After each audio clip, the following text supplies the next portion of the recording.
Welcome to another installment of Tag Me In, where the triple threat brain trusts a tag go over the good, the bad, and everything in between in the world of professional wrestling.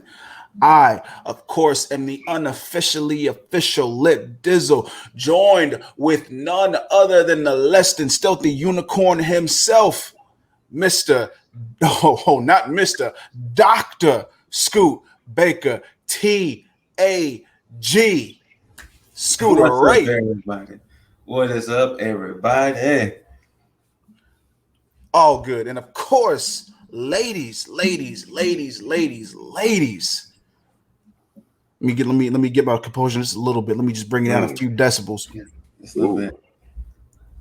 The heartthrob of the IWC. The heart, Mr. Jaeger Bombastic, so fantastic. If he saw you with your man, he would not get you back. You ain't got no man no more. Your man had a woman, but not no more. Key word in that sentence, everybody, was had. Past tense. Now, of course, some of these title holders. Anyways, true that.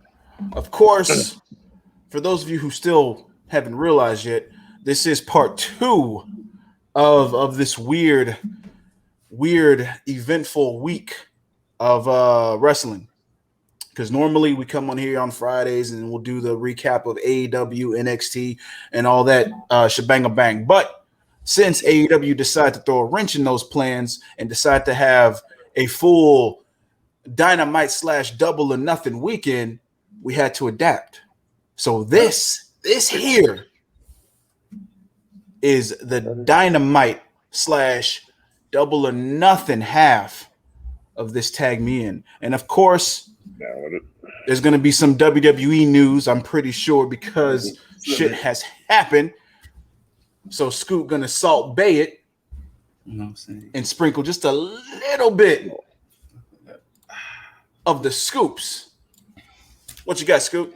All right, so if you've been on the internet at any point yesterday, especially as a wrestling fan, it was reported by everybody that apparently WWE has been in talks with New Japan Pro Wrestling to be their American Connect, in a sense, that they want to be the official home when New Japan wants to come to America.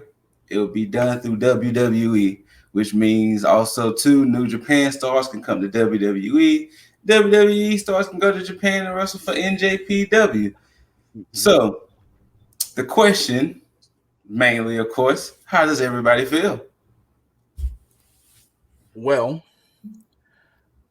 I went through mixed emotions at first because when you had sent it to a Scoot, my initial thought was, damn, they're about to find a way to screw up New Japan. And then I thought about it some more. I said, you know what? I hope this is just more of an exposure deal rather than an integration of the two brands. Yeah. And as I thought about it even more, I was like, wait a minute. I know what this is about. And I started thinking, Daniel Bryan apparently still has not re-signed with the WWE. Nope. And last I checked, while he was still there, he was fighting more so for brand-to-brand promotion. And specifically speaking, New Japan. So then I start thinking, maybe, just maybe, this is a ploy to try to get Daniel Bryan to re-sign. And then the Tony Khan video came out. And then to me, just for me specifically, it solidified that, because the way that Tony Khan just dropped bombs on Nick Khan.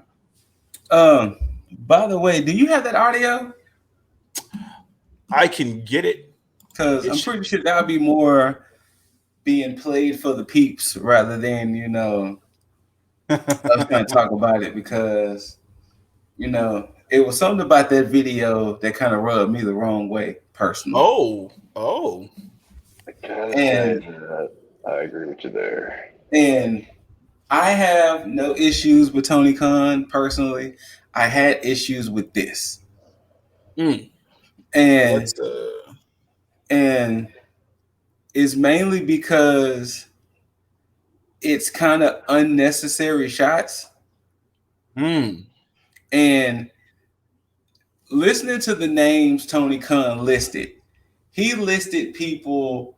The only person he truly listed that really quote unquote mattered, and not to be mean, was Kenta. He didn't even say Kenta, did he? Huh? If I remember, I mean, we're about to hear it, but I mean, I thought it was just he listed Yuji Nagata, I think he listed Kenta as well. Okay, he may have, but the three that I immediately remembered were Yuji Nagata, Ren Narita, and Rocky Romero. Yeah. And Rocky, I didn't remember him mentioning Kenta.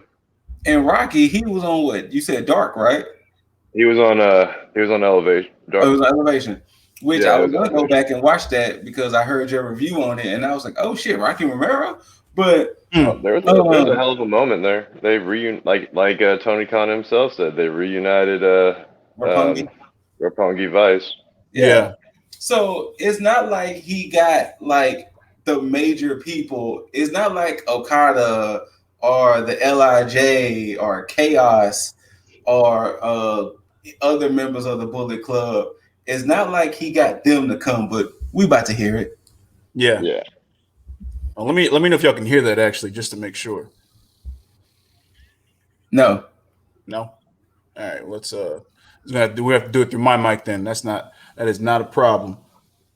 Let me just switch this shit on this end. Before we play this, I will say, do not slight Rocky Romero. That man is behind I don't want to slight Rocky Romero because I actually fucks with Rocky, but I'm talking about as far as... I mean, he's production-wise, he's behind the scenes on a lot of shit. So because I love Rocky's commentary. He is that man in the room with their big man Gato. Gato, yeah. Yeah. Let's see what we have here.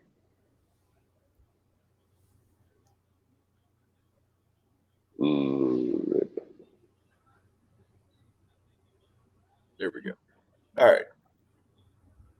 Fans, if we set to go live on TNT tonight with AEW Dynamite at 10 o'clock Eastern Time, I introduce to you the CEO, the owner, the president of All Elite Wrestling and the Forbidden Door, Mr. Tony Khan.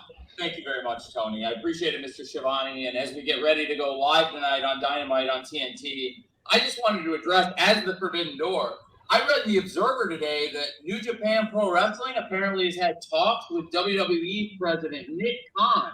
Well, Nick, I have to say, if you've been talking to New Japan Pro Wrestling for 2 months, you've gotten a lot done.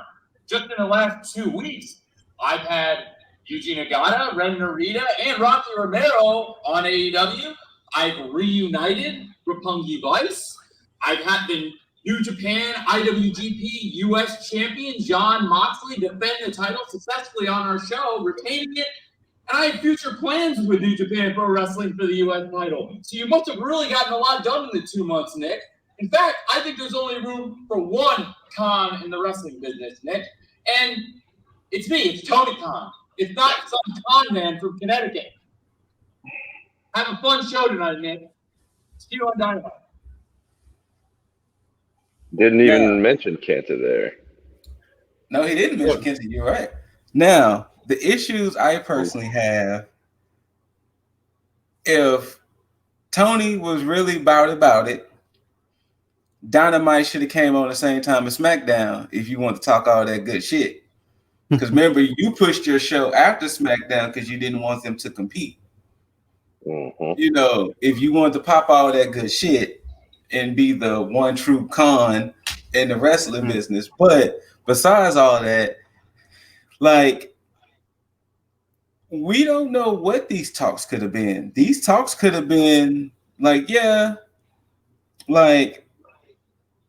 let's rewind. From the talks that WWE has been having. Mm. The people AEW has featured from New Japan won't mean shit if at SummerSlam Okada shows up or some shit like that. Mm-hmm. All of that won't mean nothing. Anybody who's showing up on AEW from New Japan won't mean nothing if Tanahashi or anybody like that starts to show up. The Bullet Club, if the Bullet Club shows up, none of that won't mean nothing. What you're saying at all, because we all know when WWE really wants to do stuff, they want to do stuff big. Yeah. WWE really doesn't do anything small. If they're going to do it, they're going to do it. So, personally speaking, I don't mind a partnership. Maybe this could be the shot in the arm we mentioned before that WWE might needs to be a better product. Yeah. Featuring New Japan talent, and in the aspect of it'll also help the WWE wrestlers who still wants to check that off on their bucket list to go wrestle in Japan. It's like, hey, we don't mind you being on the next Wrestle Kingdom come January. Go do it. So, like, could you imagine Randy Orton showing up on Wrestle Kingdom fighting whomever? Like, that would be major. So it would be interesting, but there's two things that kind of plague my mind, and one of them came from this video with Tony Khan, because looking at it again, he seems, because I know you mentioned that he did seem pretty smug. Yes. But at the same time, he also seems pretty salty about something, as if he had no awareness that this deal was going down. And probably there probably is some validity to the fact that there could be talks. It felt very much like him trying to, if at the very least, get on the hype train of this announcement that came out. Just trying to get ahead of it before like somebody blows up or somebody starts asking Tony Khan some questions. Mm-hmm. True. But yes, there does seem like there is some salt involved in this. And the second thing that's plaguing my mind is the fact that, let's just say hypothetically this deal does go through. Yeah. What happens with Mox as U.S. the champ? the U.S. champ? You know what? To be perfectly honest with you, I think WWE would leave him as, hey, that is New Japan's talent. He doesn't necessarily have to be featured on our TV. He can still be featured in New Japan and AEW, but at the end of the day, if Jon Moxley is AEW/NJPW, they would treat him more as NJPW talent. And I don't think he really had a bad walk away from WWE. So he kind of buried him when he left. So, say it again? He kind of buried him when he left. He kind of did, but I mean, who hasn't buried the creative? Like, some of their own roster has buried the creative actively on the roster. So it ain't like he was like, fuck WWE, I'll never go back there, fuck them forever. It was just more of, I didn't like the way my direction was going. Well, then let's today, he's an NJPW talent, and they'll probably treat him as such. Okay, now let's take it a step further. Let's look at FinJuice. Okay, being a New Japan talent on Impact with Impact titles. So because I guess my thing is, and I guess the more the confusion is the lack of information, especially with these deals that happen with New Japan and AEW, Ring of Honor, so on and so forth. Because the way that I look at WWE is the way that I look at just meshing the worlds, like Scoot would say. The way that I would look at the video game industry, where you look at the whole crossplay situation, with PC, Xbox, Nintendo Switch, and then PlayStation. PlayStation basically being the WWE in the situation with not wanting to play well with others. So if New Japan wanted to continue to work with them? Would WWE end up handcuffing them in this deal so that way they can only exclusively work with WWE? I mean, that's what they said in this announcement, right? They were trying to get an exclusivity deal. So yeah, that's exactly what I'm worried about as well.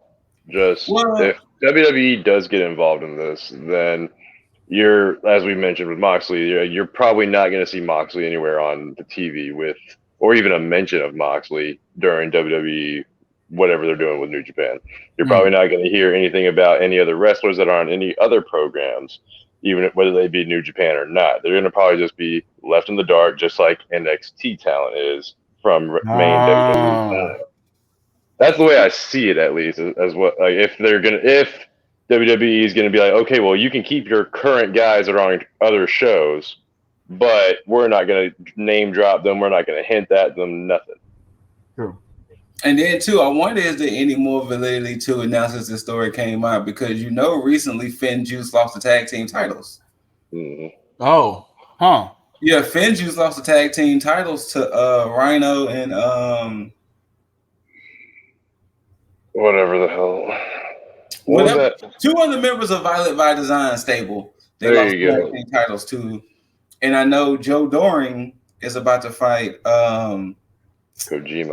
Yeah, Kojima. So I wonder, is it one of them situations to where the talks could be ramping up more, and that maybe there could be a recall on some of the talent to come back to NJPW minus Moxley. So could be. It could be some more validity to this story and more serious of talks, because I mean, WWE has the fan base, they have the money, they have the production, they have the means. They about to start being back on the road come July. So that's also AEW. When did they say they were going back on the road? I think it was July as well. Yeah, but let's see. AEW said July 7th. I was trying to figure out when the WWE said theirs. 16th. Okay. And then I mean, and New Japan has been trying to break into that American market for a while now. They've got strong. They film and record strong here in the States for their state living wrestlers. And then WWE has a network which can be featured stuff. So I mean,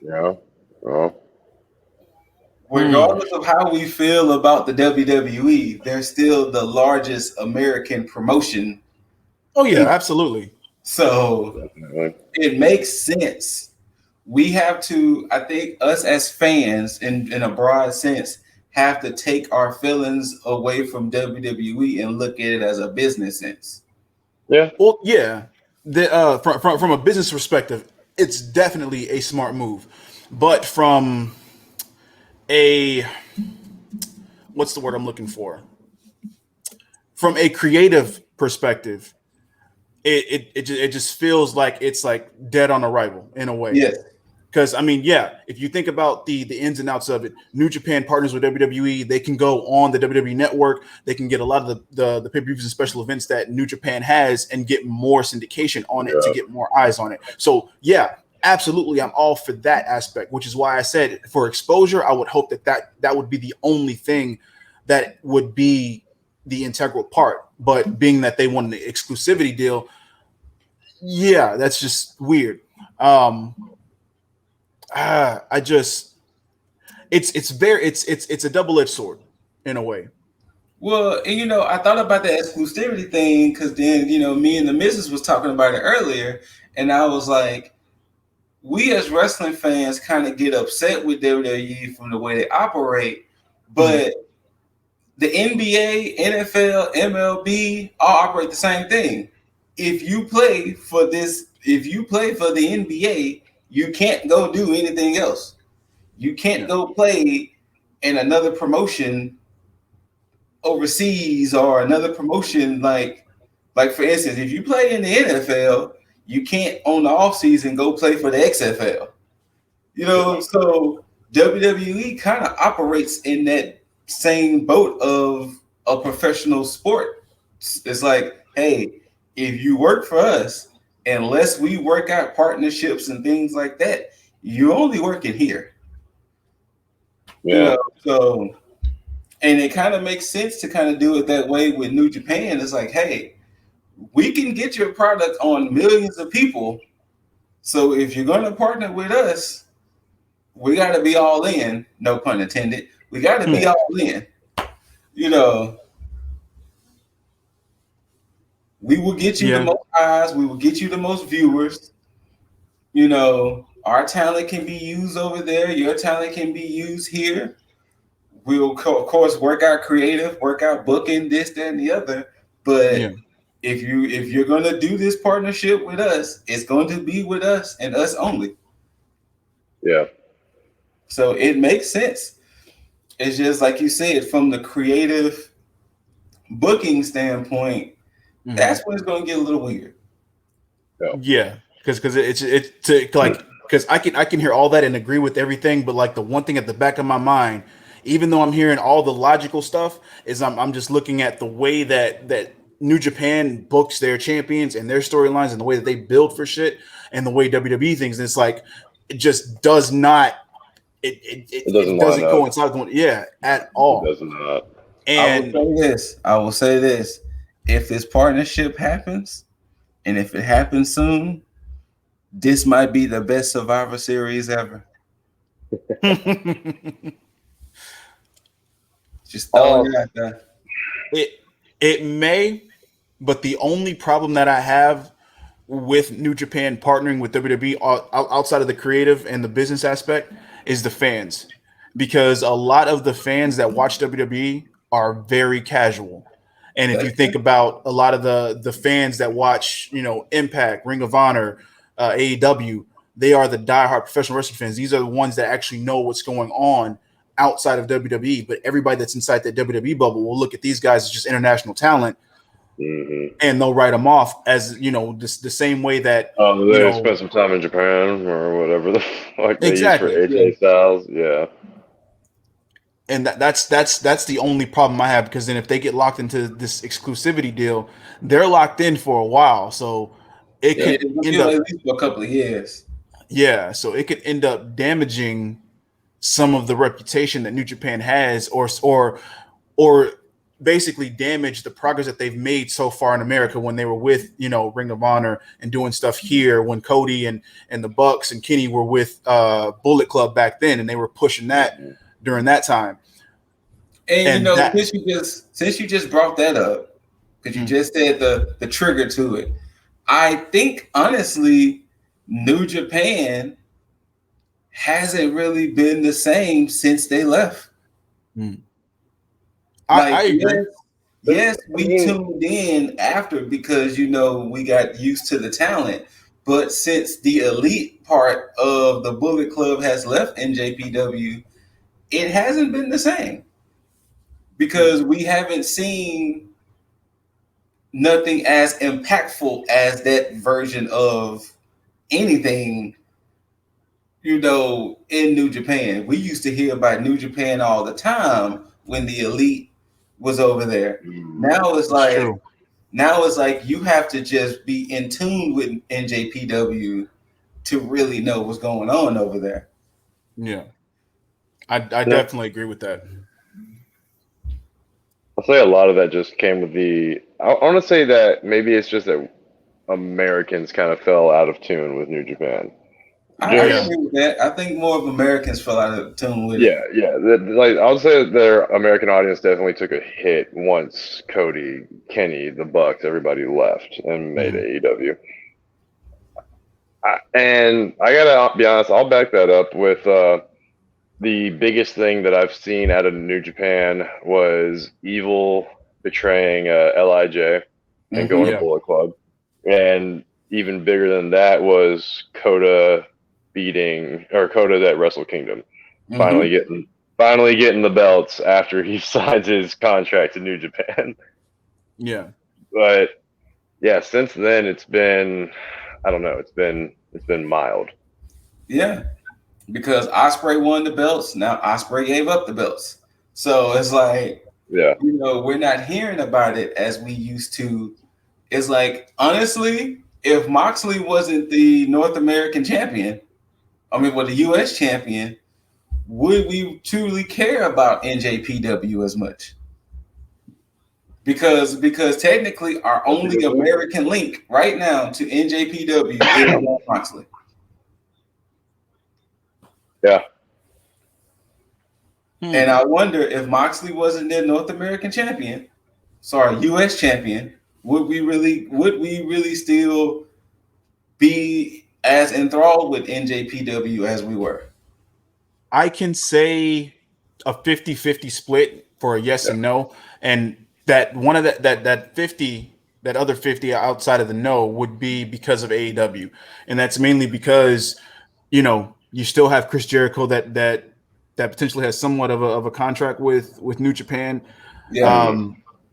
You still have some of the potential with a few guys that come over to AEW. And again, still with Mox, I'm pretty sure Lance Archer also may have one as well. And it's just a fact. Yeah. So, but I think that 50% is mainly just for like the potential of what could be.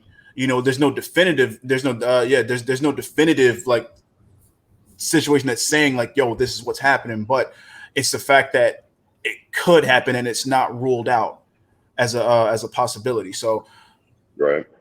That part, but I see what you're saying with Mox being North American champion and being such a good North American champion that they trust him, just like we said before, with him being away for like a year, not defending that title and still not stripping him of that title. So that says a lot for him, and I do agree with that. So this is what makes me take this WWE or possible WWE partnership with a grain of salt, because New Japan as a whole are they're very relationship heavy, or they're very loyal based on their relationships. So they still have a partnership with, as of right now, they still have a partnership with AEW. They still have a partnership with Impact. They, if I remember correctly, still have a partnership with Ring of Honor, and I think that's their longest standing partnership, right? And they still had that partnership with, was it a CMLL too? Yeah. Oh yeah, they're definitely on. That's the Mexican brand, right? I'm sorry, I'm blanking right now. Yeah, I think CMLL. CMLL. Yeah. They send people there like every year almost, or like they put them on excursion down there all the time. So for WWE to promote an exclusive partnership, that's a lot of bridges being burned there. Potentially, yeah. Yes. Yeah, that's a lot of potential bridges being burned. Yeah, and now see, and I think one of the outliers in this situation would be Nick Khan, because had they said Triple H was in talks in New Japan, then I'd be like, oh yeah, that's definitely happening. But because I don't have any real information on Nick Khan, I think he just got promoted to where he is now. Yeah, I think he's only been in his position for like a few months. I think, or like a couple of years. Like he hasn't been in that position that long. So he tries to grab the brass ring by trying to get a deal with New Japan, I guess. Yeah, why not? And this is somebody that's dealing on the main roster, so that's what. And I know with Triple H, because, like, case in point, with the key phrase being relationship heavy, he's somebody I know that's very delicate, especially with international affairs, when trying to conduct business with different talent and different promotions and stuff like that. So with him not being involved, at least not publicly, at least at this point, with him not being involved, there's my skepticism there for that aspect. So, yeah. And to be perfectly honest, and I'm going to say this, and y'all are welcome to disagree. I think if Triple H really wanted it his way, possibly, he would probably want to build a relationship with AEW. I agree. I think it'll be AEW who would block that relationship. I think AEW will probably be the ones who would be like, nah, we good doing our own thing over here.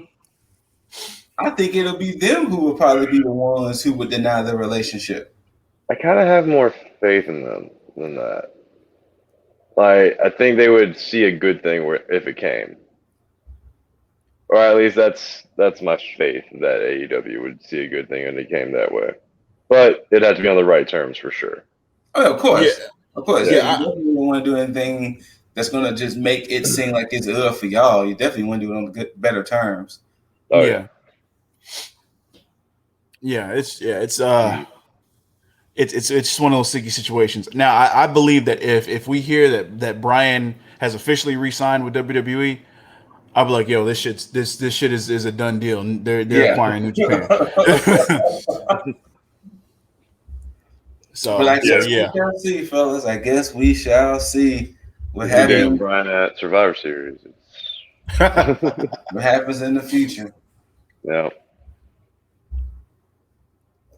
But any other news there, Mr.? Yeah, what else we got? I mean, we can somewhat talk about it. Cody Rhodes would not just take an L. He mentioned about how they had focus groups that help him with his promos.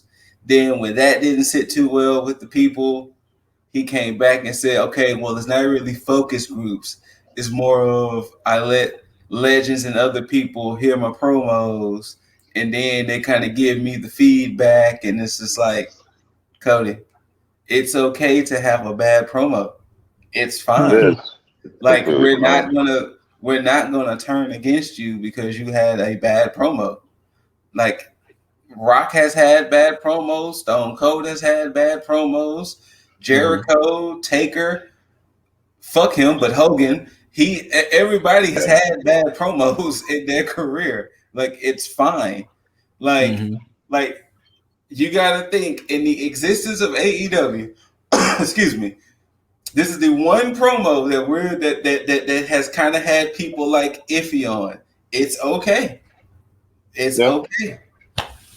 Just read your room better, Cody. Just like read your climate that you're appealing to. But yeah, it's okay to have one bad promo. You don't have to go through all these excuses and all of these. Just be like, you know what? I had a bad promo. It wasn't the best. I thought it was good. Apparently, many people saw differently. After seeing why people saw differently, I can see why that promo was divisive. But no, he wants to keep making excuses for it. It's just you just had a bad promo. It's fine. Yeah. It really is, and it's like I said with this promo before. It wouldn't have been that bad of a promo had the build around it been better, because that would have made that promo more impactful. And I completely stand by that, because with him having that promo and this build for this match being so lackluster, you can easily take that promo out of context. Yes, but had there been a much bigger build, they would have looked past anything he said and stop picking apart his promo, and then I'm like, yo, hey, fuck that. This whole build is overall good. Yeah. But this is going to overshadow everything that they're trying to do with this whole feud. I know all they needed to do. Like, they could have easily made this build. I mean, even with the pacing they had now, like, all they had to do was do one thing different. And that's replace Cody with Dustin. Well, Dustin definitely would not have made that promo though. That's for no.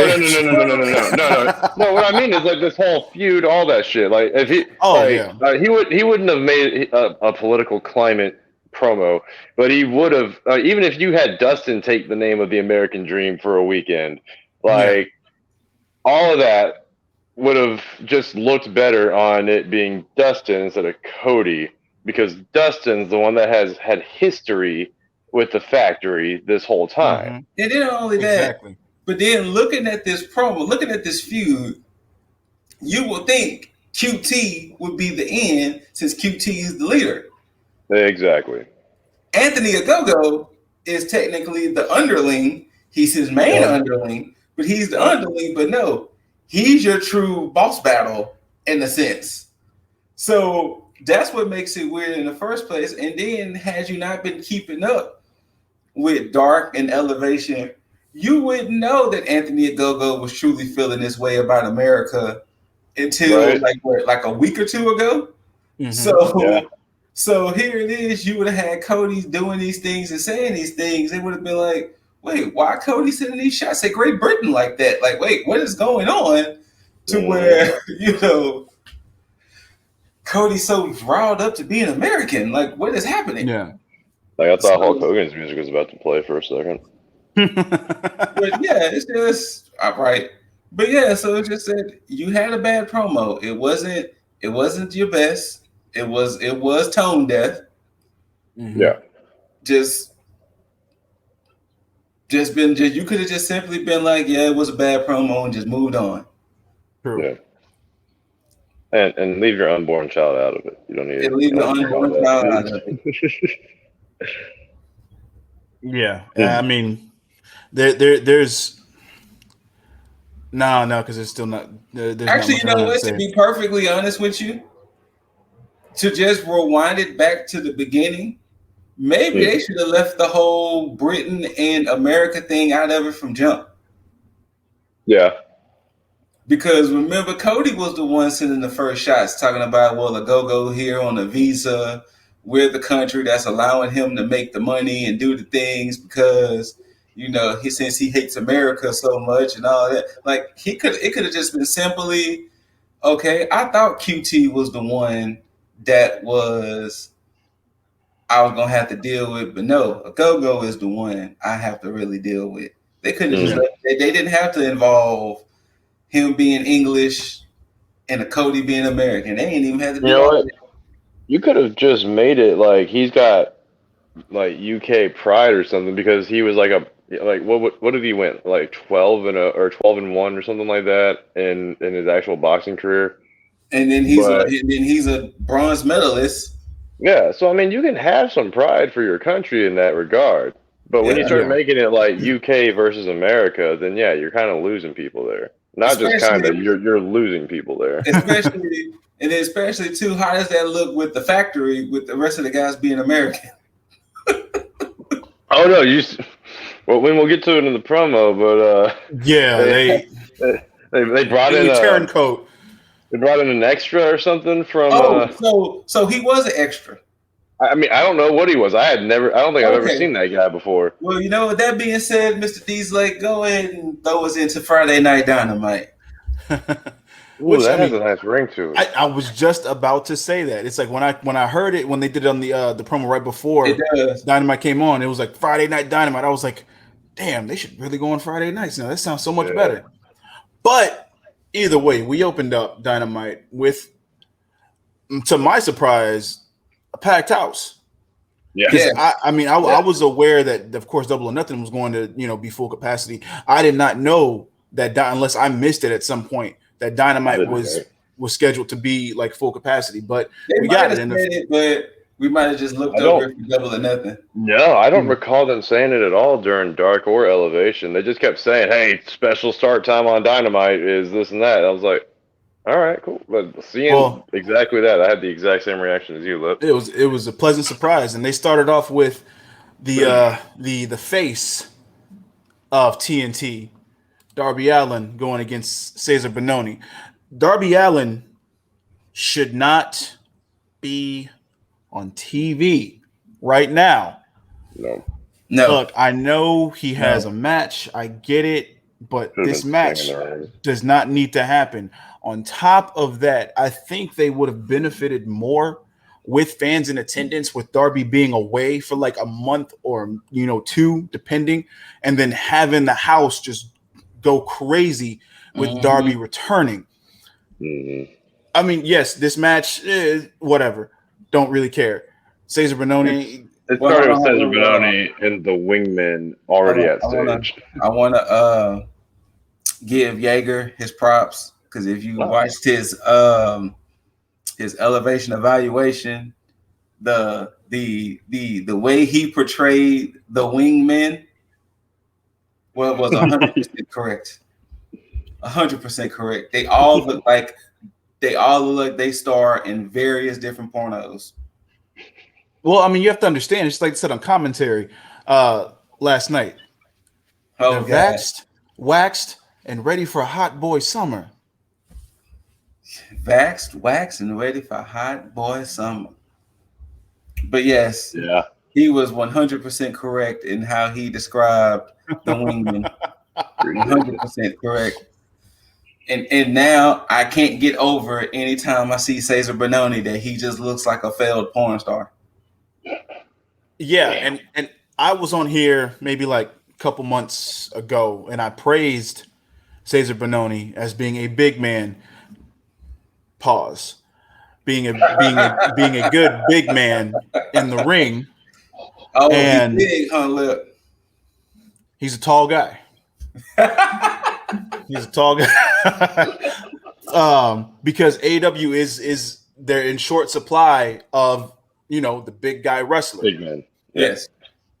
So with oh yeah, not you, Ryback. Not you. Not you. the big men wrestlers. And he had, and with his look, he had the potential to be in that upper echelon of big guys. Not you, Ryback. And I look at him now, and it's just like maybe it's the company he keeps with the guys that's ready for hot boy summer, but I can't do it until they do something significant with him. He's just going to be that guy with wasted talent and wasted height. So I'm trying to see how he breaks through. He'll have to break away from the wingmen. Oh, for sure. But I'm trying to see who. Him and Joey Janela. No, I mean maybe. I mean, I'm gonna keep you honest with you. I know we're gonna get to it a little bit later, but I felt his luster has died out. Oh, Janela? Yep. But we'll get to Janela when we get there. I think Cesar Bononi might benefit from being a new acquisition for Team T.A.G. Ooh, there's some potential there. I mean, especially because honestly, that would be the best thing for him to do. Because I mean, if this storyline goes away, it could potentially go with Brian Cage.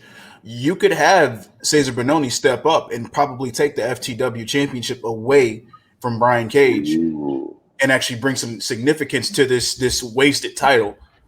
And that right there would shotgun him completely into some type of significance. Yes. So sadly, I see Powerhouse Hobbs taking that off of him. True, and we're definitely gonna get the Powerhouse Hobbs too, because he definitely looked good tonight. I mean, last night. Sorry, but yeah, simple shit. Darby goes over, not surprising.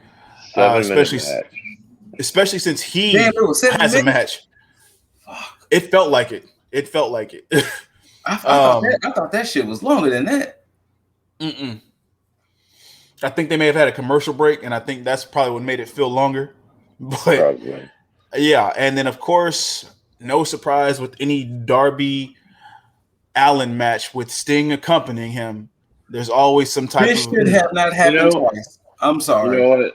This should not have been a 2-segment situation.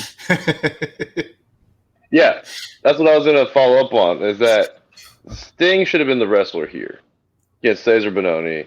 You could have easily, I mean, that would have been believable for Sting to beat him. Darby should have been off camera at least until later in the night, which we'll get into. And that would have at least saved him for our pay-per-view. I'm not mad at that idea. That actually would have actually helped. It probably would have helped the match, and it probably would have helped change a lot of people's minds, like me right now, who doesn't want to see Sting wrestle live. Yes. Because it could have let us know, oh, you know what? He might be okay to go into this match and do like some light show shit. Us that he's in ring shape. That's all I really wanted. Yeah, thank you. But yeah, you had Ethan Page and Scorpio Sky come out, and they did seem off on the mic. I don't know. It just felt weird. But yeah, they came out and they talked for a little bit, the same old shit. I kind of liked it.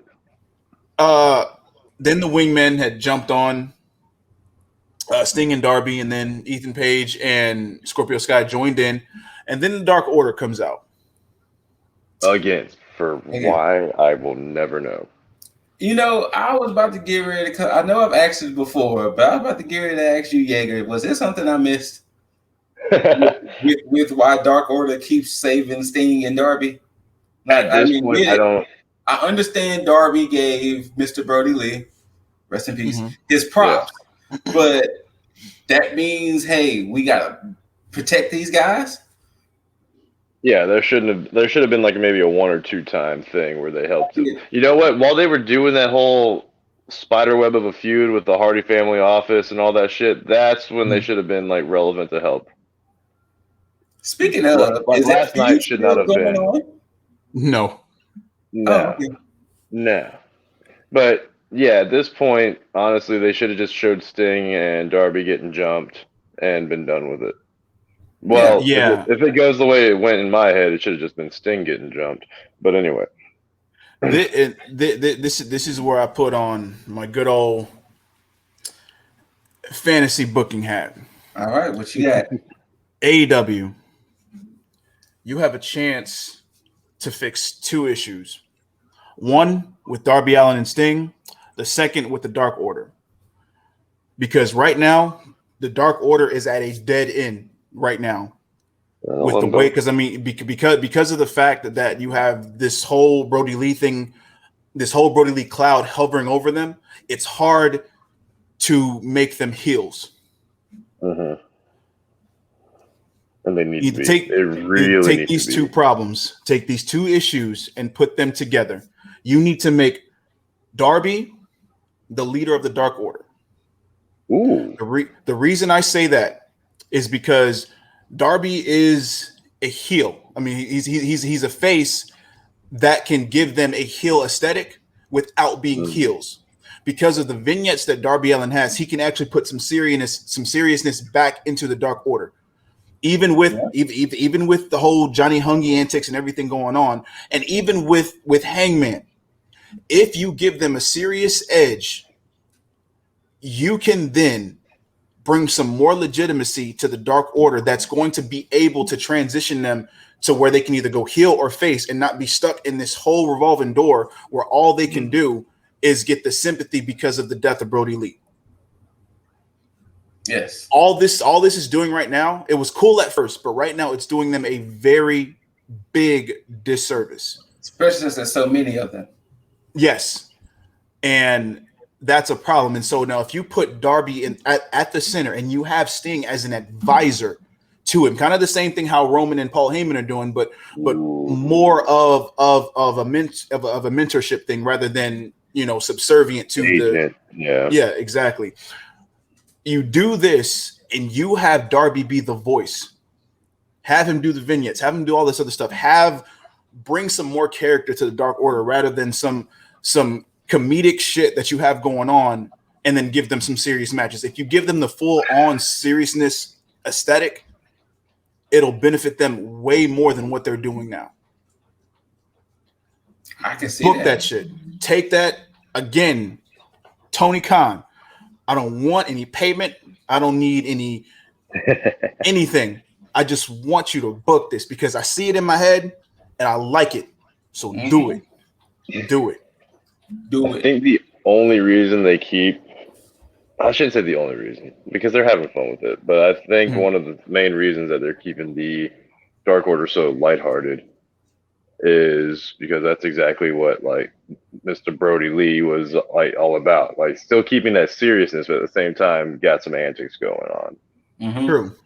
To be more honest though, that was mainly the antics were more so on BTE while at the same time Brody Lee was having dinner at restaurants and saying, "What the hell are you doing touching your plate before I even finish eating?" Like, I loved that whole Daddy Eats First gimmick that he was rolling with. And they can still have that. I mean, if you think about like even doing that with Darby, I'm sorry. No, not like that. I mean, like, okay, kind of how if you think about Attitude Era, and you think about the Ministry of Darkness, and you had the Brood, and you had the Brood, like they were still doing like their shit, like they weren't comedic in any way, but they were more of like the sadistic types in a way. Same thing with Midian. You know, you have like it looks like a comedic character, even though he doesn't act like it. But you know, as far as the overall aesthetic of the Ministry of Darkness, they were all serious. So if you take that and you still have certain people do like BTE and do like the funny shit, because you don't see Darby on BTE.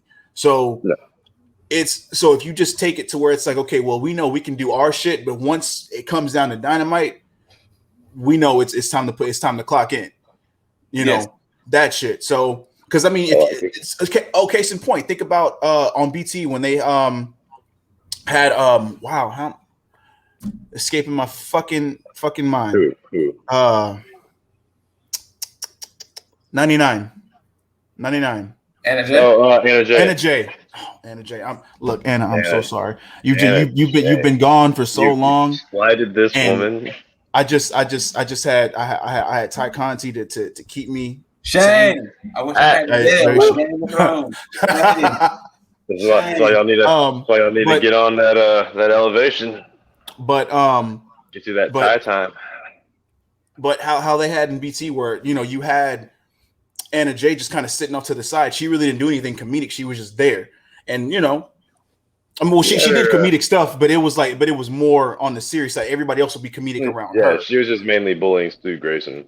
Yeah, but subtle shit like that. So it's a way to do it. There's many ways to work around it. You got people in positions for this. I know there's nobody that like people think outside the box like I do, like we do. So, you know, it's simple. Book it. Do something. I want to see it. Me too. Just to see how it goes. Yeah, I want to see it. Whether it's successful or not. I just want to see it happen. What is successful was a nice little promo by Mox and Kingston. Now I was about to get pissed because TNT did this thing where they started the promo and then it just shut off. Yeah. And I was like, whoa. I was like, I know damn well. Whoa. Like, yeah. Kind of like this. Jesus. I was like, I know damn well that they not pulling this commercial shit again. Yes. Just cutting off randomly. And so I let the commercials just run through. And then it came back on and it restarted the promo. I was like, okay. But still, AEW, y'all have a commercial issue that y'all gotta fix. Y'all gotta fix that shit fast. They really do. Because y'all can't get me invested in a promo, because especially when you put Mox and Kingston on, you just can't. I gotta be locked in. Because I like how they teased it. That was definitely the thing.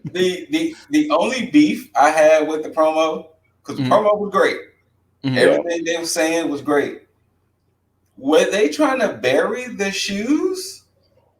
Like, I think they're just trying to like royally fuck them up, because like any sneakerhead knows that getting them dirty to that extent is like there's no saving them. That's what I thought they was trying to bury the shoes. Yeah, I don't know why they had the shovel. Yeah, that was my only like beef with the promo. Was like, what were y'all trying to do with the shoes? Like, I mean, clearly it wasn't the same shoes. Because it looked like they took these shoes and just completely submerged them in bleach, then just had them just like sitting there dirty. But they have to win these tag titles. Yes. I love the idea of just their overall team, and I guess now commentary officially called them Wild Thing. That's their team name now. Is it? It sounded like that's what they said. That's what they were kind of hinting at the team, because I kind of got that vibe too that the team name was called Wild Thing. Yeah. Which I guess now makes the song make sense in a way to this much of an extent. I'm not on board with it. Neither am I. Neither am I. But I mean, it's Mox and Kingston, so yeah, you can't really like they get a pass-ish.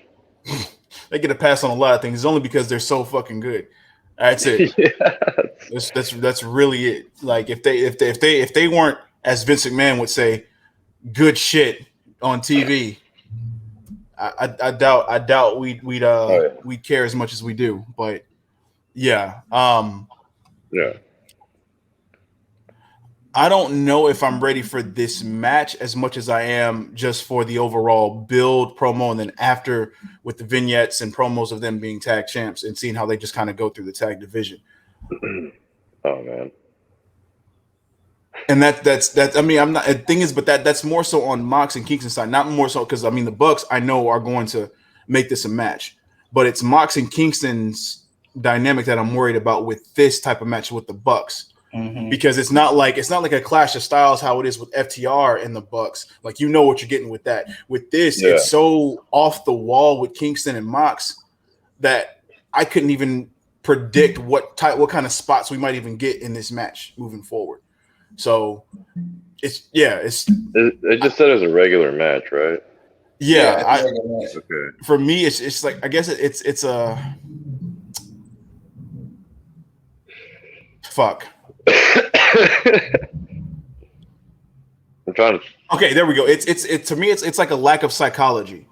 It just seems like they're just going in there, then they go beat each other up, and then that's it. Like it's not like how if you think of like Hangman and Omega going against the Bucks, where it's like, yo, this is interesting. FTR Bucks, interesting. Top Flight Bucks, interesting. SCU Bucks, interesting. With this, it's just all right. Who gonna bleed first? Mm-hmm. Yeah. So yeah, it's we didn't see any of the Bucks, did we? No. No. Not even a promo. Yeah. That's weird. And this is why this show was not my favorite, especially as for a go home show, because it didn't feel like a go home show outside of like a few things here and there. Well, because you heard the original rumor about this show. What's that? The original rumor that was this show was supposed to be next Wednesday's show. Huh. So they thought that it would have been curious to see that if the fans would have got quote unquote spoiled for Double or Nothing, they would have had to keep quiet and not spoil what would have went on Friday, since this show would have went on Wednesday. But I guess they changed that. Yeah, I guess they changed that for that way that you know. We're trying to do a future recording? No, that's not. Yeah, that's why it probably felt as a weird go home show, because like Meltzer would have been paying top dollar to get a fan to spoil shit. Like, right? Yeah, that's why this felt weird as a go home show, considering Double or Nothing is tomorrow night. That's crazy. But yeah, well, I'm glad they did. I don't know if y'all caught it too. Dynamite's gonna be on next Friday as well. Yes. I did not catch that. Yeah. That's fine. Yeah, definitely. But can it start at 7 this time? I'm just curious. I'm pretty sure it's gonna start after SmackDown. I think Khan's thing is he doesn't want to compete with SmackDown. Don't throw your balls out then, Khan. So I think it's gonna be 9 o'clock again. See you on Dynamite. Okay. All right. I mean, yeah, that's just. But yeah, that now it makes sense why this show wasn't really my favorite, because I just didn't feel like certain things, and part of that, I mean, where it started was this shit. Okay. I swear there was a match between the weigh-in and wasn't there a match between the weigh-in and this? Darby, then Mox, and they came back, and then it was they had no. That was after the Joey Janela and Hangman stuff. Okay, then yeah. Oh, that's the one I'm thinking of. I'm thinking Joey Janela and Hangman was before this weigh-in. No, it was after this, because what happened after this was they had cut away from this to talk about to watch Christian Cage and Powerhouse Hobbs. You're right. Go down in the back. And that transition does into Taz. Yeah, okay, cool. Yep. And speaking of which, Powerhouse Hobbs and Christian Cage, I like that backstage shit. That was good. That was some good shit. Yeah. We'll get more in depth. Let's cover this BS down here real quick though. Can I just jump out here and just say this was fucking waste of 10-15 minutes of TV time? Yes. The fact that it took 10 to 15 is annoying. And it felt longer than that to me. And the first crazy thing I noticed is that really Paul White's music? No, that's Elevation's music. Oh, okay. Is it? Okay. Okay, because I was saying that's his music. I mean, he's commentary. He's commentary on the show, and so I guess they just gave him that music. Was he nervous or something? Because the man's was sweating bullets. Like, he looked drenched. He had to run. He forgot he was supposed to be up there. Because think about when he grabbed the mic, he was like, I don't know why they want me to do this. So I think he was probably in catering, chomping down on a sandwich, and he was like, "Yo, run out there real quick, so we need someone to officiate, even though you don't show up on Dynamite." All right. I don't see why. I don't see why we did this. I don't see. Weigh-in? Yeah, I don't see what was the purpose of this at all. Well, Ogogo's a boxer, and let's see here. The last time Cody had a weigh-in was, I think, at All In, which was like they were trying to make that like a big match night type of like a deal. So, I mean, that's really my only excuse for it, is that maybe it's a callback to like boxing matchups and like traditional fights. Yeah. Like, but outside of it, I really don't know why we did it either. Yeah, I don't know. I mean, I would have rather them just do like some type of like pseudo press conference bullshit other than this. Also, because how hard is it to operate a scale? I felt like that all took like 2 minutes too long per person. And QT almost ruined it. QT almost made this worse. Yeah. Yeah. A 1 pound difference. This man was making it seem like that 1 pound difference was going to just be the death of Cody Rhodes. Now, don't you see he's out here? He's going to win. And so, and that's why I was somewhat okay with him doing that, but it would have been better had he just been from a manager's perspective, because then that's something that a cheeky ass heel manager would do. True. But because he's supposed to be talent and the leader of this shit, it's like, yo, bro, just put the mic down, because he clearly spoke way too fucking much. Way too much. And this whole thing was just fucking awkward. It was just and Dustin acting like a fucking pit bull. Which I'm like, where was this at before?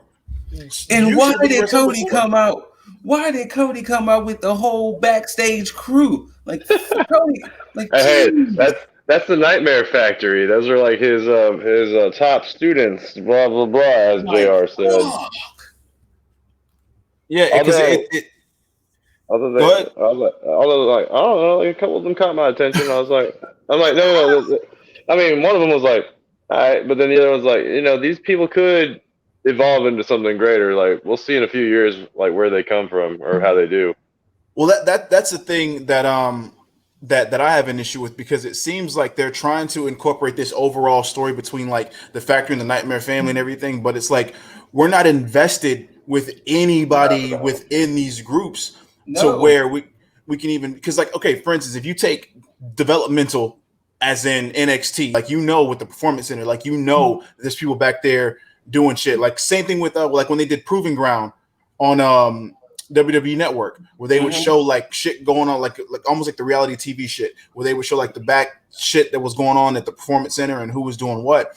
Like, they invested in what people were doing. With this shit, it's just like, oh yeah, we got the Nightmare Factory, cool. All these people are, in our Performance Center doing, training up to be this and that. But it's like, all right, so who are these people that you keep talking about?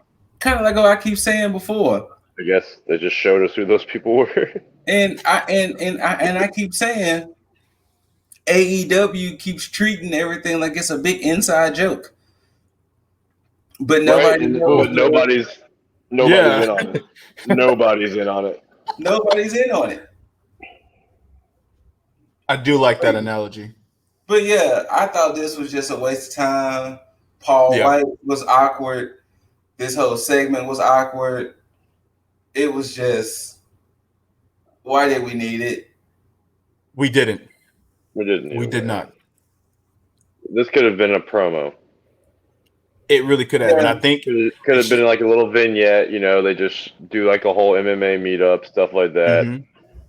It should have just been a go-go. Boom. Cody should not have been on this show. It should have just been a go-go, preparing and ready, and that's it. Yeah. But we did not need all this extra BS. Hell, they could have just done just like you said, done just a nice little promo vignette, kind of like they did the one that you sent us, where all four of them were just back, and then QT talk, then a go-go talk, and then that was it. Could have had that. Bam. Done. But yeah, bullshit, waste of time. Don't care about it. I'm done with it. Just like we talked about Powerhouse Hobbs and Christian Cage fought in the back. We talked about that already. Good shit, Powerhouse. Good shit, Cage. Keep that up. That's what we need, not all that other shit y'all were doing. Now, wait. Now, Powerhouse Hobbs showed us he was hit with a stanchion. Yes, and the damn thing broke. Going. So you telling me Powerhouse Hobbs couldn't take a shot to a back from a 61-year-old? Yeah. You don't understand. No, you don't understand. With a whole ass stanchion? That bat is like 40 years old, man. That thing has been through some shit. It's built up calluses. makes the shit hurt. Couldn't take a shot with a bat. It's been layered with skin from people, you know. It's like whatever. Bat was built from a redwood, man. Oh god.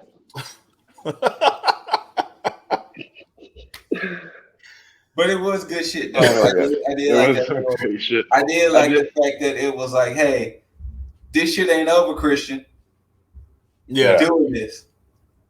I like the I didn't like the pacing at the very end though. Christian was like very evidently holding that stanchion above him for like a few seconds. Yeah.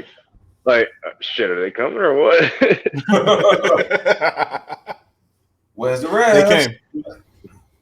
But yeah, from that we transition from that to Taz being on commentary for Hangman Page versus Joey Janela. Which, look, Joey Janela, I love your theme, man.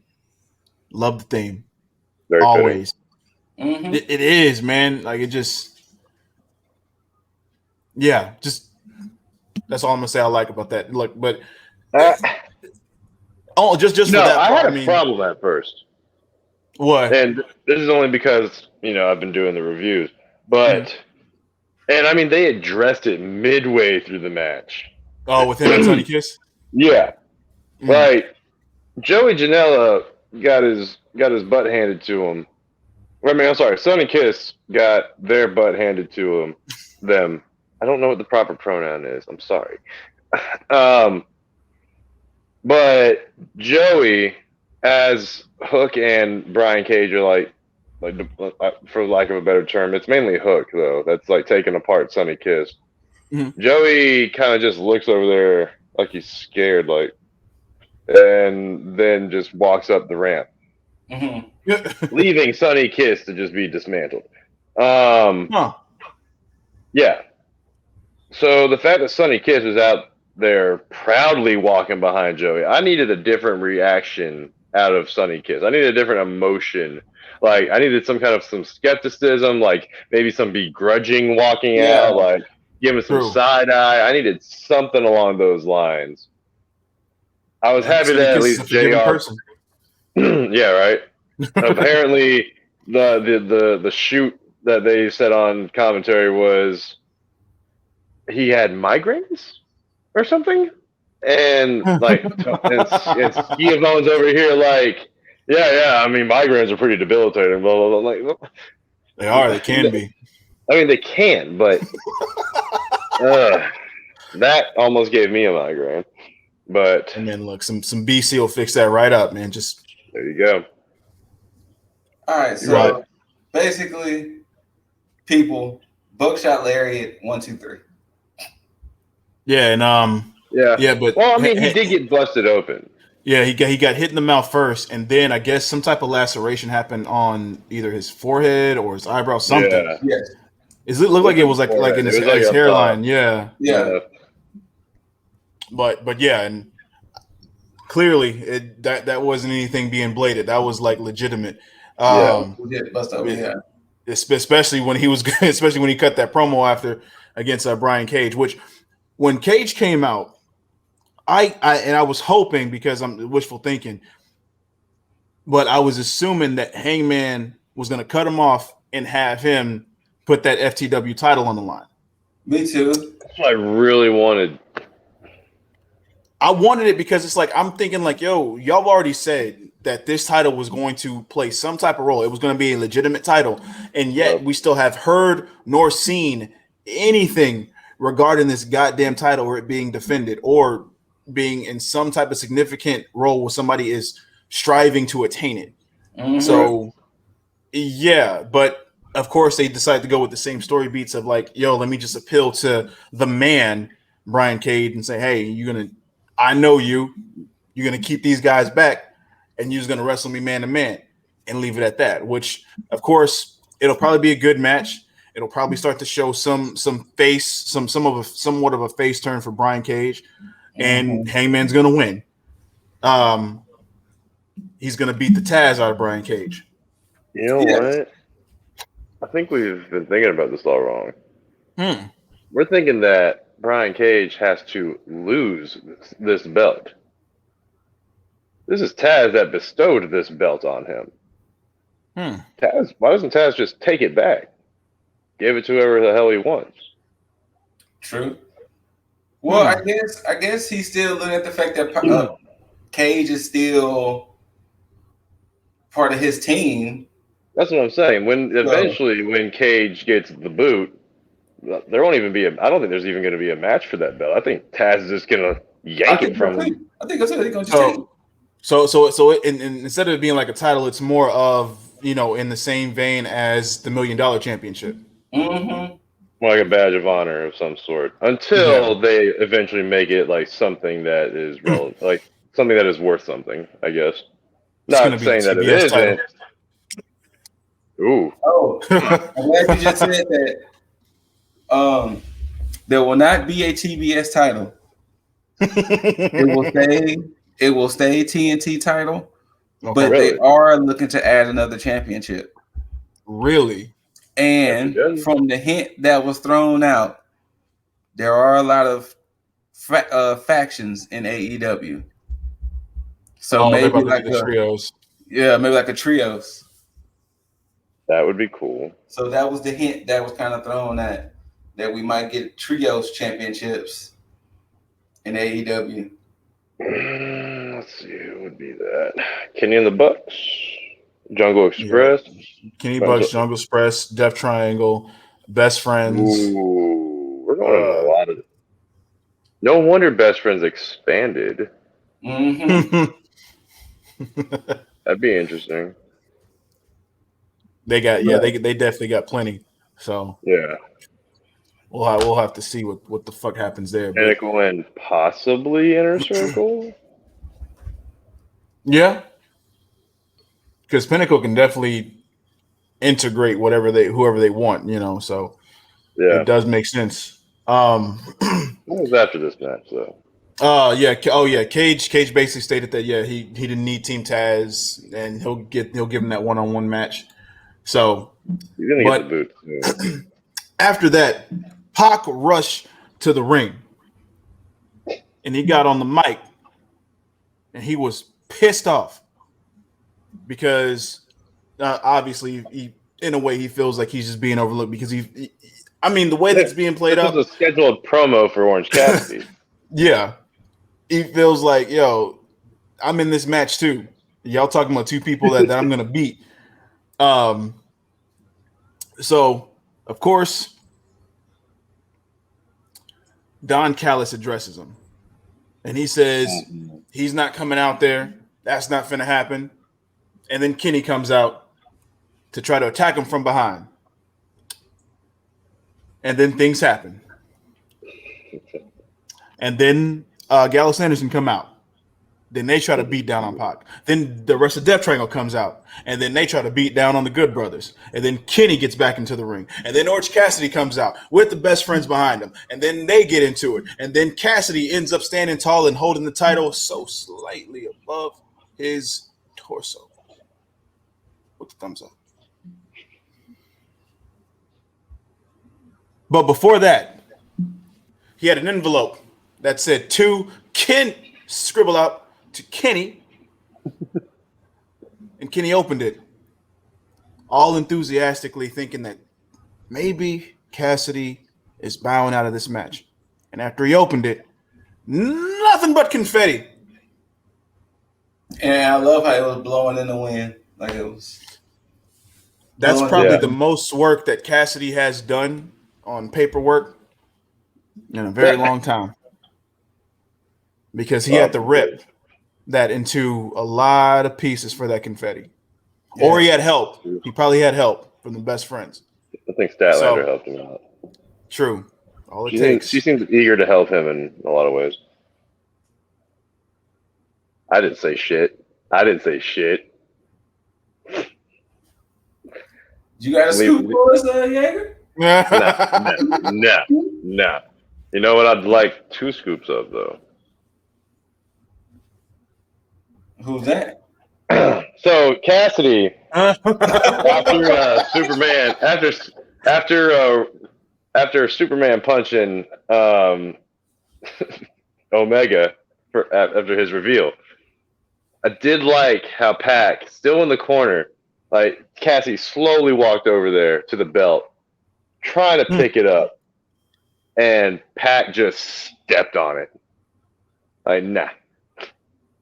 Right? That was a nice little flex. Yeah. Exactly. The Kimbe. Said, no. And he and even Pac, look, I don't think that was a flush Superman punch. I think Pac just sold the shit out of it. Yeah. Because that was nice. That was nice. I really do hate that we didn't get this version of Neville in WWE. Because WWE's too busy doing this. I mean, handcuff everybody. Like, I really do hate shows like 205 Live. That it was gearing towards it, but it never happened. I do hate it. Why didn't they just let him grow out some facial hair? He looked dorky as shit as Neville. He did grow out facial hair when he went to when he finally went to Cruiserweight and he won that belt. He was already growing facial hair back. But it wasn't like this. Yeah. I remember one of the funniest things was when you was here doing Proving Ground. Neville was on an episode, and the way he was dressed, Ashley was like, "Damn, he looked like an IT guy." So because he's wearing the sweater and the glasses and stuff with his hair back. That's why for the longest our running joke was we would call Neville the IT guy until he became the villain. Then he was like, "Well, he's not the IT guy anymore. He's an Apple employee." Like,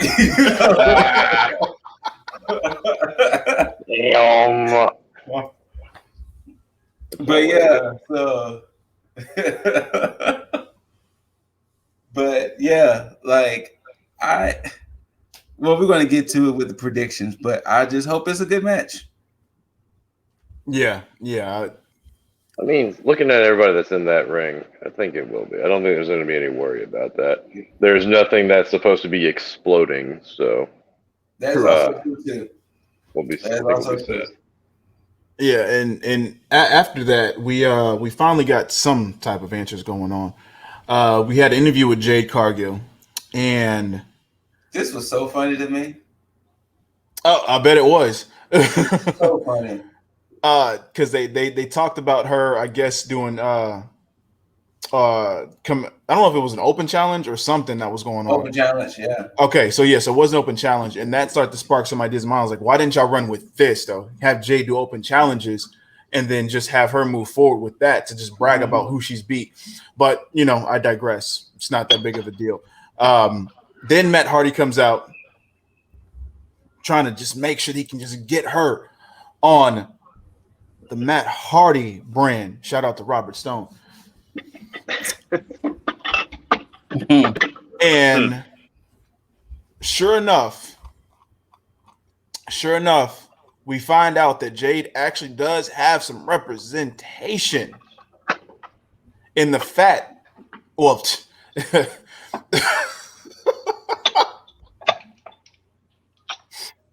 representation within the form of Mark Sterling.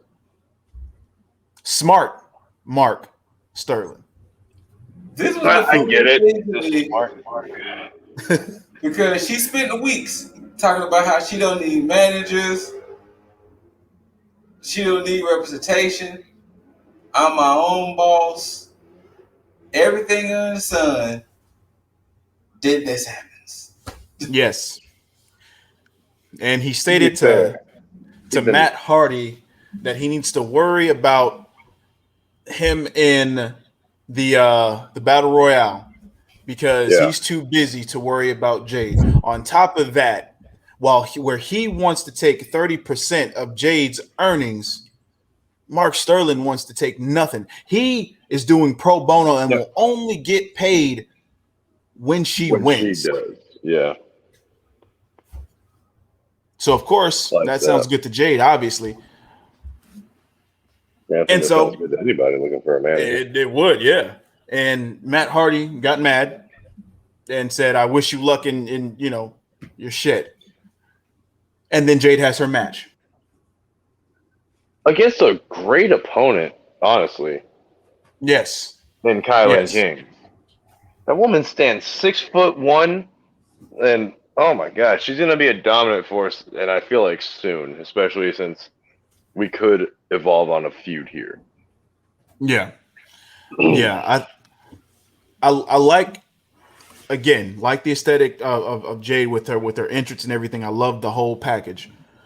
Right. But this is what they should have continued to do. Like, she needs to be going on a fucking tear with these open challenges. Like, this is where an open challenge makes sense outside of there being a title, because you're building someone up, and with somebody who looks as dominant as she does, with the potential that she's clearly growing into, this just makes more sense. Especially with the endorsement of Shaq. So yeah, she should not be 5-0 at this point. She should be like 10-0. Yeah, she should have been wrestling for the past few weeks. Yeah, so it's just like they could have easily had these vignettes and these promos with her while she was wrestling on either every show or every other show. Hell, but I mean, I guess from the standpoint, it could have been right after her matches. Yeah, has she been on Elevation in Dark at all? She's been making the appearances. She's been cutting the little promos and that. But she's never wrestled on either one? She's 5-0 there, so she's had a couple. Okay. Right? Yeah. I think since I started, then she hadn't had matches though. She's been making little mentions. Okay.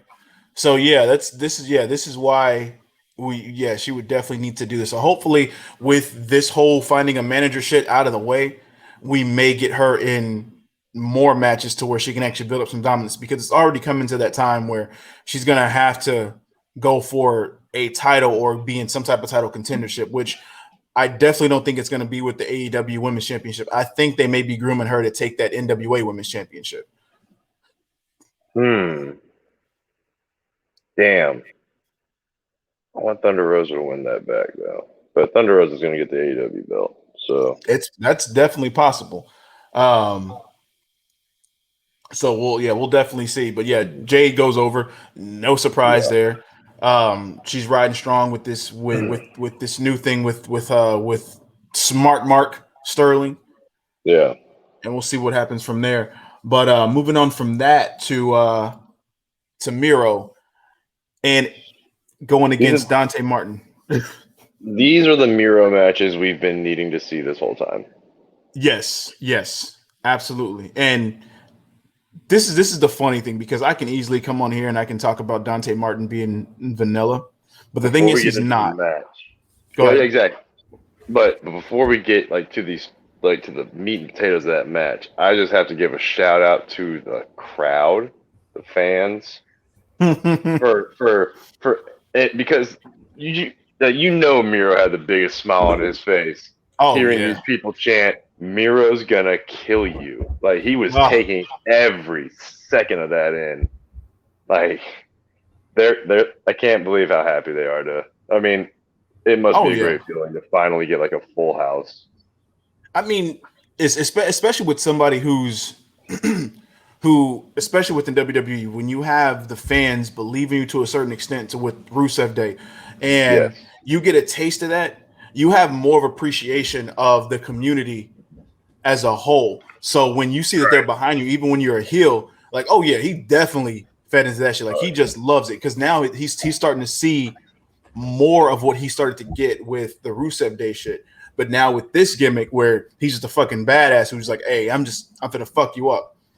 And I think now with that response that AEW is able to see, I think they're gonna start booking him more in that aspect by just fucking up people who can actually fucking take it. Most of the small guys, Darby, Dante Martin, Jungle Boy, Marco Stunt. That'll be the last match we ever see of Marco Stunt if that shit happens. Man, if they book Miro or Marco Stunt, I think he's gonna get it worse than Brody Lee gave it to him, to be honest. Yeah. Right, that's not gonna be a good day for Marco Stunt. Yeah. But to go back to the whole Dante Martin thing, it's like it's a guy who has a vanilla face, but is not vanilla in the ring. Right? I can agree. He's not Jake Van Atlas. Yeah, no, it's like his face just doesn't emote. Like, it's just like one just default look, and that's it. But speaking of which, is the other half of Top Flight like injured? I think he's injured. Yeah. Okay. They said it that he's injured, so that's why he's been going at it alone. Okay. I mean, that makes sense. I was just wanting to confirm. Yeah, you see WWE, you don't put both guys on the shelf if one is hurt. You don't have to have a main event Jey Uso story just so that way you can get somebody out there to wrestle on their own. Guys are professional wrestlers before they actually pair up. So you can let them be professional wrestlers. Yes. But outside of that, and shout out to whichever one of y'all sent that shit, because I think that was Dante Martin that got glitched out in that GIF or whatever. Oh, that was this man up here. Okay, yeah. Wait, was that? I don't know.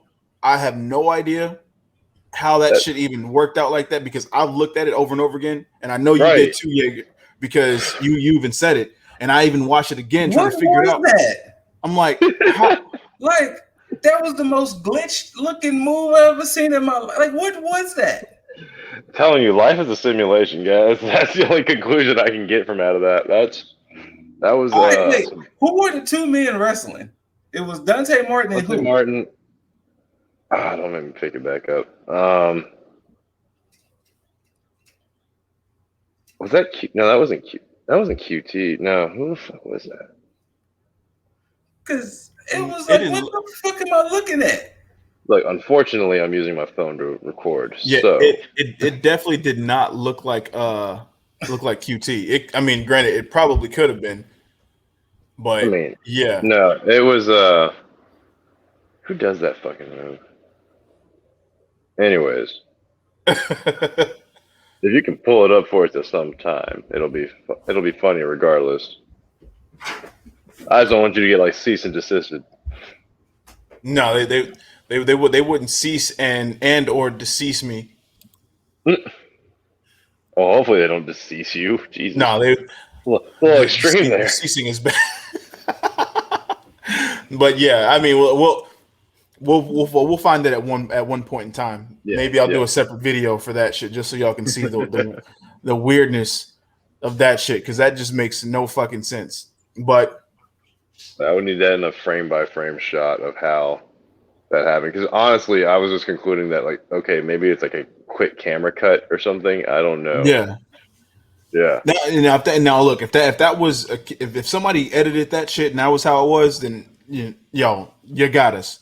Yeah. But we're gonna need some cyber sleuths go through and check that shit out. But people of the internet, please help us. Miro almost killed Dante Martin. Almost put a hole in his chest. It looked like shit. Yeah. Like if depending on like usually though those depending on which anime it is, when you have that overpowered, you know what? He almost one kick manned him in the chest. Yeah, sounds about right. But luckily Dante's stronger than that. He didn't explode. But yeah, Miro goes over. I believe this was for the title, wasn't it? Yes, it was. Yeah. Okay, so here before I even get into like the shit with Lance Archer, here's an issue that I have. Until some promotion does this, I'm gonna forever hate this whole trope and stipulation shit. If you already have an established match at a pay-per-view, stop allowing the champ to defend his title because we already know he's gonna go over. Yeah. Now, if you pull like some Chris Jericho shit on Monday Night Raw where he beat Triple H in the first match and have everybody fucking shocked and surprised, cool. I'll leave it alone and I won't worry about it ever again. But every time shit happens, you have some shit where a woman, tag team, male, whatever, defends their title after they've already established a build for a championship match. And you have them defend the title as if, oh, I don't know, they're going to lose. Well, remember, that's what Archer was saying in the promo before the match. He was saying, I don't care if it's he said, yeah, I would care if it's Dante Martin because regardless, I still get my title shot, but it's Miro I want. You know, so it was like you said, like, did we really think Dante Martin was going to beat Miro? True. That's why I'm on board if and only if you make it a believable match. Yeah. Like, so if you put up, why am I blanking? Like, if you would have maybe just put up, damn it. See, I was about to say Hangman, but he can't take that out. Put up somebody believable. I don't know. Like, not Dante Martin, who's like a good foot and a half shorter than Miro and like by like 50 pounds. Cesar Bononi. Thank you. Or you know what? Throw in the other porn star reject. Throw in the other big man, JD Drake. That would have been fine. Yeah, like, but only already had his match. Whatever. Throw in JD Drake. Mm-hmm. Make it believable at least. Yeah, and at the same time, and the fact that it was so soon after he won this title, it's almost like, look, we already know Archer ain't winning either. You know, it's probably going to be a hard-hitted match, but Archer's not winning this shit. But no, you know, but yeah. So Jake Roberts, I feel bad for Archer in that regard. Yeah, me too. I absolutely 100% do. But you know, hey, he should have been. This is AEW's fault. They should have booked him to go against Kenny a long time ago to build upon that story. With, you know, hey, can you lift him up for the in this whole limbo that he's been doing, like cutting promos and shit. Yep, that would have been a good defense for Omega with the Good Brothers at his side, helping him with this shit. We could have that be a blood and guts match. Yeah, then I wouldn't be on here, you know, bashing Kenny's run as champ on AEW because he would have at least been defending this title consistently. Yep. But you know, I digress. Lance Archer is at a loss on this one. But Jake Roberts and Lance Archer come out and they start to cut a promo, and unfortunately for Miro, once he started talking, his mic was on mute, so he couldn't speak. So he continued to yell, "Turn my mic on, because I'm gonna say this." So he went on to then say, "You keep holding your guy back, but let's see what he does when you let him go." Mm-hmm. And what I hated was when Jake said, "Sick him." Right? Yeah. That discredits your monster. Sick him. Like, it's just And the fact that he's got like some kind of laryngitis going on there. You know, seemed like Cody had that too when he was when Yeah, he he did seem a little hoarse in his throat. Yeah. But yeah, Lance goes in the ring and he starts to get the better, starting to set Miro up for a choke slam, and Miro reverses, and then they go and start throwing blows, but then the refs come out, which they came out at the perfect time because they didn't give the guys the time to kind of just really go at each other like that. So I'm like, cool. Save that shit for Double or Nothing since we're so close to it. So, might as well. And that kind of went to the wayside. So setting us up for that shit. But that's not what's important. What is important is, let me just take this down. Bam. What you see right there. That little nameplate right there. That's what's important right there. Because this is the thing that I liked, but I hate that wrestling does. Because this is the predictability of professional wrestling right here. Yep. Because when you do something as extravagant as this, that lets a person know what the outcome of a match is going to be. This felt like when like there's those you hear about these like not cults but communes of like them sending their elders off to pasture. Mm-hmm. Like Midsummer. I just watched that like 2 nights ago, so yes, yes, it's still very much fresh in my mind. But nobody's falling off a damn cliff. That's not like. Anyway, Ishida, you had a great year as a champ. I say great with maybe an asterisk because you only had a handful of defenses, but you still had good matches nonetheless. It's time to pass that torch. Yeah, I don't think she has a choice at this point because not only did they celebrate her being the longest reigning AEW champion in the company, they also gave her a nice new shiny belt. And this deja vu rang in my head because it brought me back to when The Rock came back and he won the WWE Championship. Yes. And it was he had won the spinner belt. Yes. And then he got a new belt. And I remember CM Punk coming out stating that I want that belt. I want that one. And this is why the deja vu hit, because as soon as they put that belt on her and they started talking, the doctor will see you now. Hit. And out came everybody's role model, Dr. Britt Baker. D. Exactly. And the first thing that came to my head is, I want that belt. I don't want that other. I want that belt. Because this belt that she got looks very, very nice. Yes. It actually looks like it'll fit most people. Sorry, Rio. No fucking cap. But the only person that could have worn that old belt is Rio. And even sometimes that seemed like it was big for Rio. her. Yeah, right. So fucking seeing Nyla Rose hold up essentially this. That's literally what it was like, because her hand was almost as big as the fucking the fucking plate, the belt itself, or the plate itself. Jesus. Britt came out ready, like she knew, and I love her promo that she stated.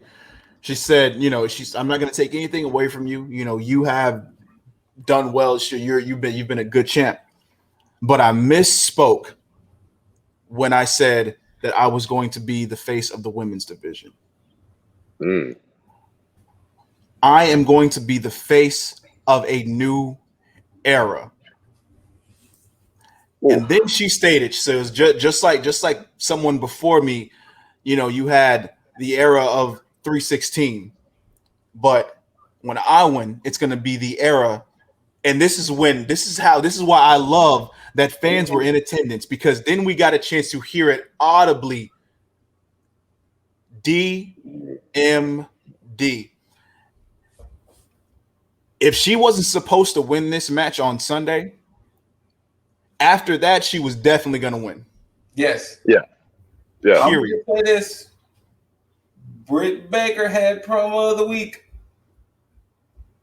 Yeah. She had promo of the week with that one. That was fire. And I said it before. I'm saying it again on this Dynamite recap / Double or Nothing prediction. If she does not win that belt, if Britt Baker does not walk out as champion Sunday night, I am done with the women's division. Plain and simple. I can't blame you for that. I can't, because of the gripes that I've had with Sheeta just on this year alone. It's very hard to disagree with you on that one. So yeah. Hey Sheeta, they got an NWA Women's Championship. If you can always they do. I want to see her take some time off though. I think she should go to Japan and just chill, parlay, go do some international promotion shit and ambassador shit. Get some more AEW talent. There you go. Somehow bring Maki Ito back. I wouldn't be surprised if they want to so bad. Yeah, they might. Shout out to Ollie Davis. He'll make sure she comes back after he dresses up as Maki Ito. So, kawaii. But from that awesomeness that was Britt Baker, we go at a bit of a downturn, because then we had Stu Grayson and Evil Uno against Scorpio Sky and Ethan Page. Calling this a downturn? I am, mainly because this match went a lot shorter than I expected it to. Okay, fair. And then from they were that, strapped for time, probably because of that damn weigh-in. Probably. Yes. And because it was two things that's wrong with this whole situation. One, the match was short, and then two, what happened after the match. Mm-hmm. More unnecessary shit. We already had a situation with Darby and Sting with Scorpio Sky and Ethan Page. Yep. They stood tall with the Dark Order after that, no issue. Having this whole thing with the extra Stings and Darby coming in to help beat down, this is why it should have been Sting in that first fucking match, because then you could have had Darby show up after with the Dark Order shit, and Sting miraculously fine after he just got his ass handed to him, shit like that. Oh, that would have made the whole mask thing make more sense. Exactly. Holy shit, Sting's back and he's fine. What the fuck? Something like that. But no. Because it's the third time where Sting was in a mask. And Sting in a mask as Sting. He did it in Impact, and now he's in AEW, where he takes off the mask. Oh shit, it's Sting. Sting in the Sting mask. Although it wasn't until Scorp started hitting him that I realized, oh wait, that's Sting. Yes. I mean, they had people short and tall variety. It was yes. Yeah. But also too, he was the bigger of all the Stings. I saw a couple of tall ones. I was like, you know what, that could be Sting. But yeah. But they wouldn't got a few I fans. do not in any way want to take away from the fact that Evil Uno was on a fucking roll through that match. Oh yeah, he was. I didn't even know he could do a step up Enzuigiri I'm sorry, not Enzuigiri, Rana. Yeah. He was oof. Like I'm just not used to seeing Stu Grayson and Evil Uno on Dynamite. That's probably what it is. And that's a big problem. It's a big problem. Big problem. Whoever wins between Mox and the Bucks, Mox Kingston and the Bucks. I'm not going to use the term wild things. I won't.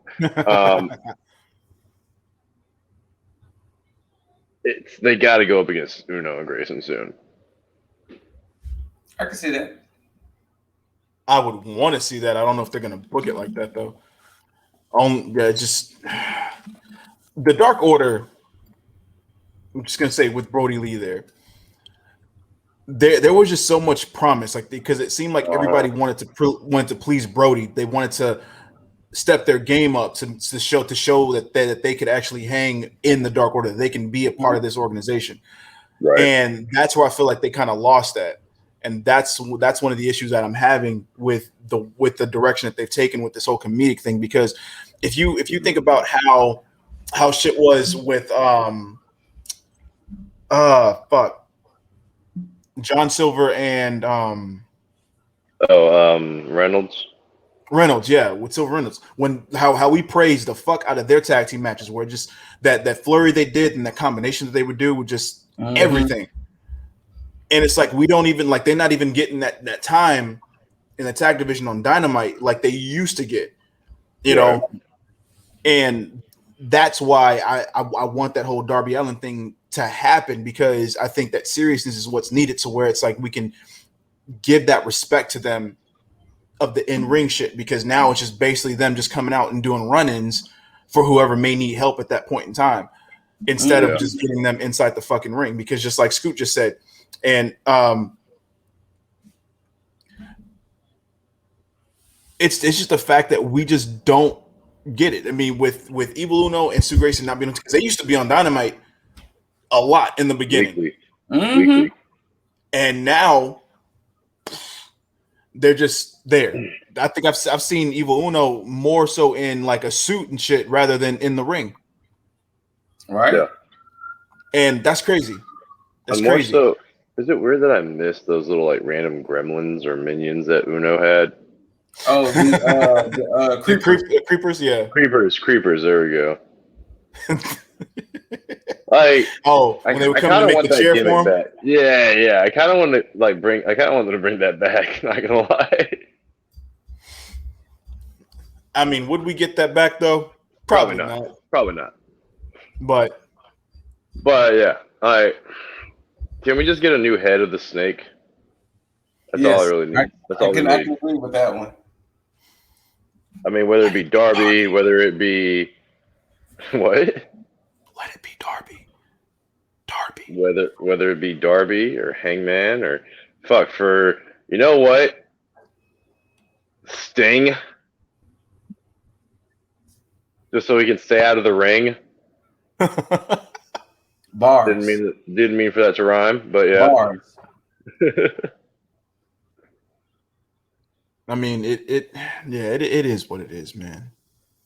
Until I just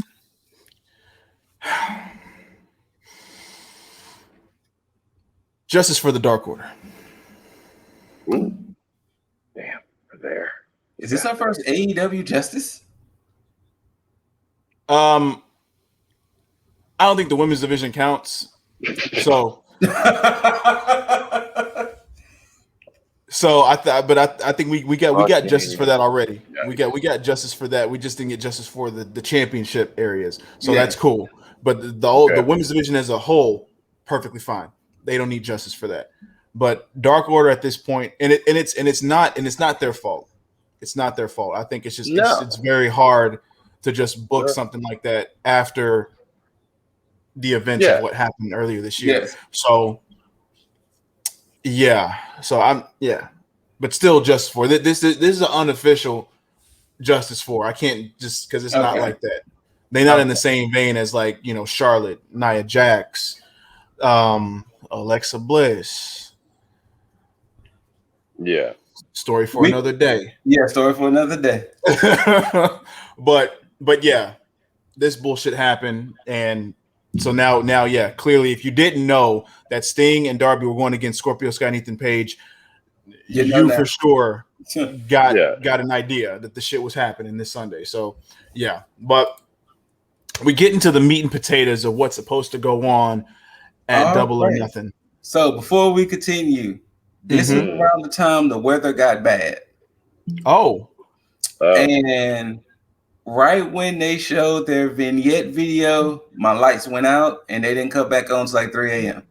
Oh, damn. So I don't know what happens with this. Well, yeah, this felt like something in the same vein as with Hikaru.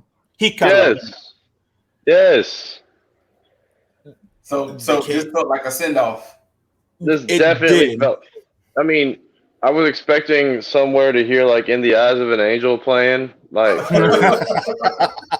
like because it showed them from the start, like their whole anthology.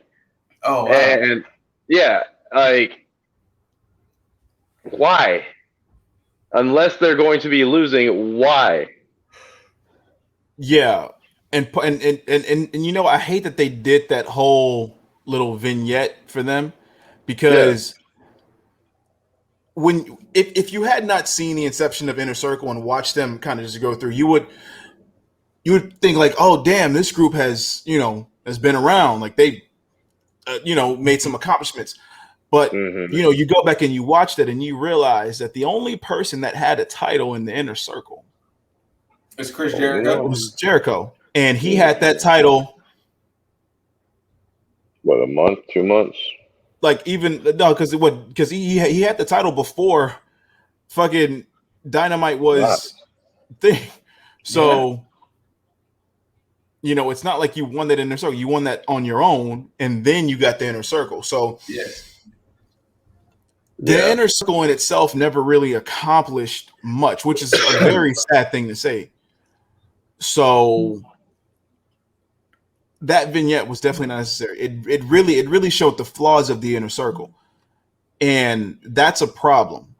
It's a problem with this whole celebration thing, because of the fact that, one, this is another thing that isn't necessary, but I think it did the flip of what Hikaru Shida's did, because now I'm starting to think that they're actually going to win, especially with what happened towards the end, the whole WWE trope. But yeah, so basically, the Pinnacle set a trap for the Inner Circle, and started with MJF hijacking their tribute. Yeah. They had Dean Malenko tied up to a goalpost, Scoot. And he said, if you don't want the Iceman to get even colder, you'll come out here and save him.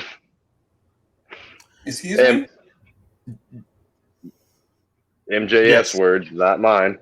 Wait. Wasn't Bischoff supposed to be a part of this as well? Bischoff was hosting it. He was in ring. Oh, okay. Yeah, everybody was in the ring. But MJF hijacked the feed or whatever and said, hey, look what we got. And before they could even cut back to the Inner Circle, they were already running up the ramp. Yeah. Yeah. Did they make it? Oh, they made it out there, and then they proceeded to get beat down. They got jumped heavily. Yeah. And I think Proud and Powerful got it the worst. Santana and Ortiz got pile driven simultaneously into tables. From on high. Yeah, it was an avalanche pile driver onto table. Okay. Tandem. And I love, I don't know if it was Schiavone or JR who said, I don't know what I heard just crack. I don't know if it was the tables or their necks. Oh yeah. That's a good line. Jesus. Hold up. JR those are all simultaneous, by the way. Yeah. So they had Santana and Ortiz, and they had MJF had Jericho, Wardlow had Hager, and then Spears had Sammy. And it all lines up perfectly. But like, what did he say? Like, finish it, or like, what did he say? Like, he said like a command word, and then they all did it at the same time. Yeah, I forgot what he said, but yeah, he was but shout out to Spears, man. Spears in his gimmick. That unhinged look, yeah. Fucking love it. Love it. Like, Everybody needs Spears in their camp. I like that he's taken off with that ever since that sit down dinner they were at. Yes. Yeah. But yeah, so this lets me know. This is why I said the old WWE trope. You know, if you get the upper hand leading into the pay-per-view on the go home show, you're clearly losing.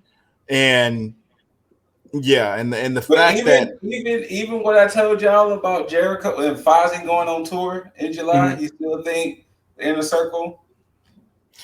At this point, 50-50 on it. Yeah, I'd be 50-50, but I think I'd be more surprised if they actually did lose to where they had to break up. Because what I think might end up happening, they might stay together, but I think they'll just like, wait a minute.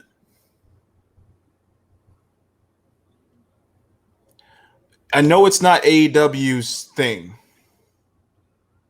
but what if we don't get a winner? What if they just beat the hell out of each other to where everybody just laid out and they can't go on? I'm gonna say this. Stadium Stampede, they could.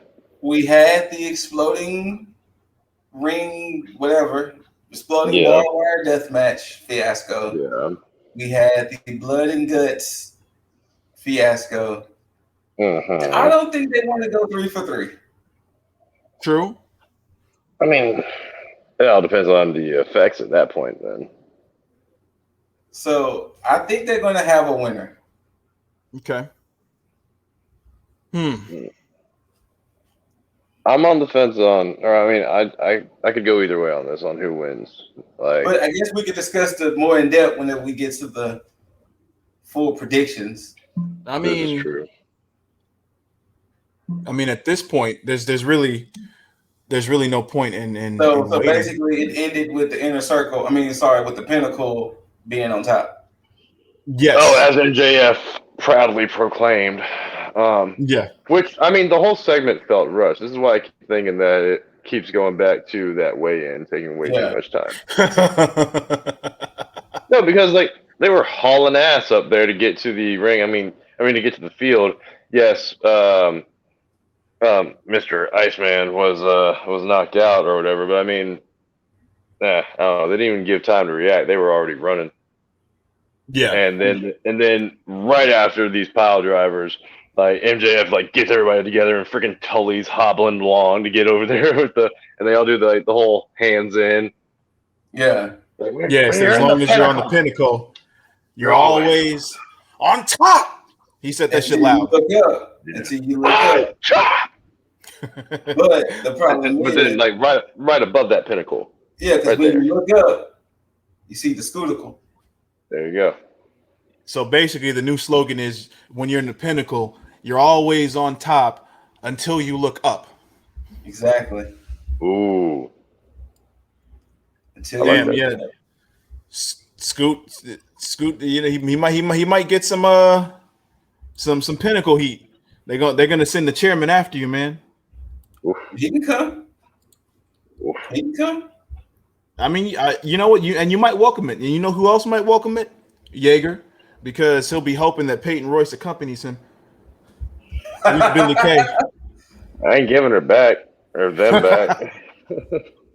Not at all. But since we are talking about who's gonna win and who's gonna lose on said event, let's go ahead and get into these goddamn predictions. And first up on the pre-show, so to speak, is going to be a title defense. The buy-in is going to be a title defense for the NWA Women's World Championship against Serena Deeb and Rio. This is interesting. I don't see Rio taking it. You know, I'm gonna second that because I think Riho has been taking too many L's as of late. So you think Rio's gonna win? Yeah. Interesting.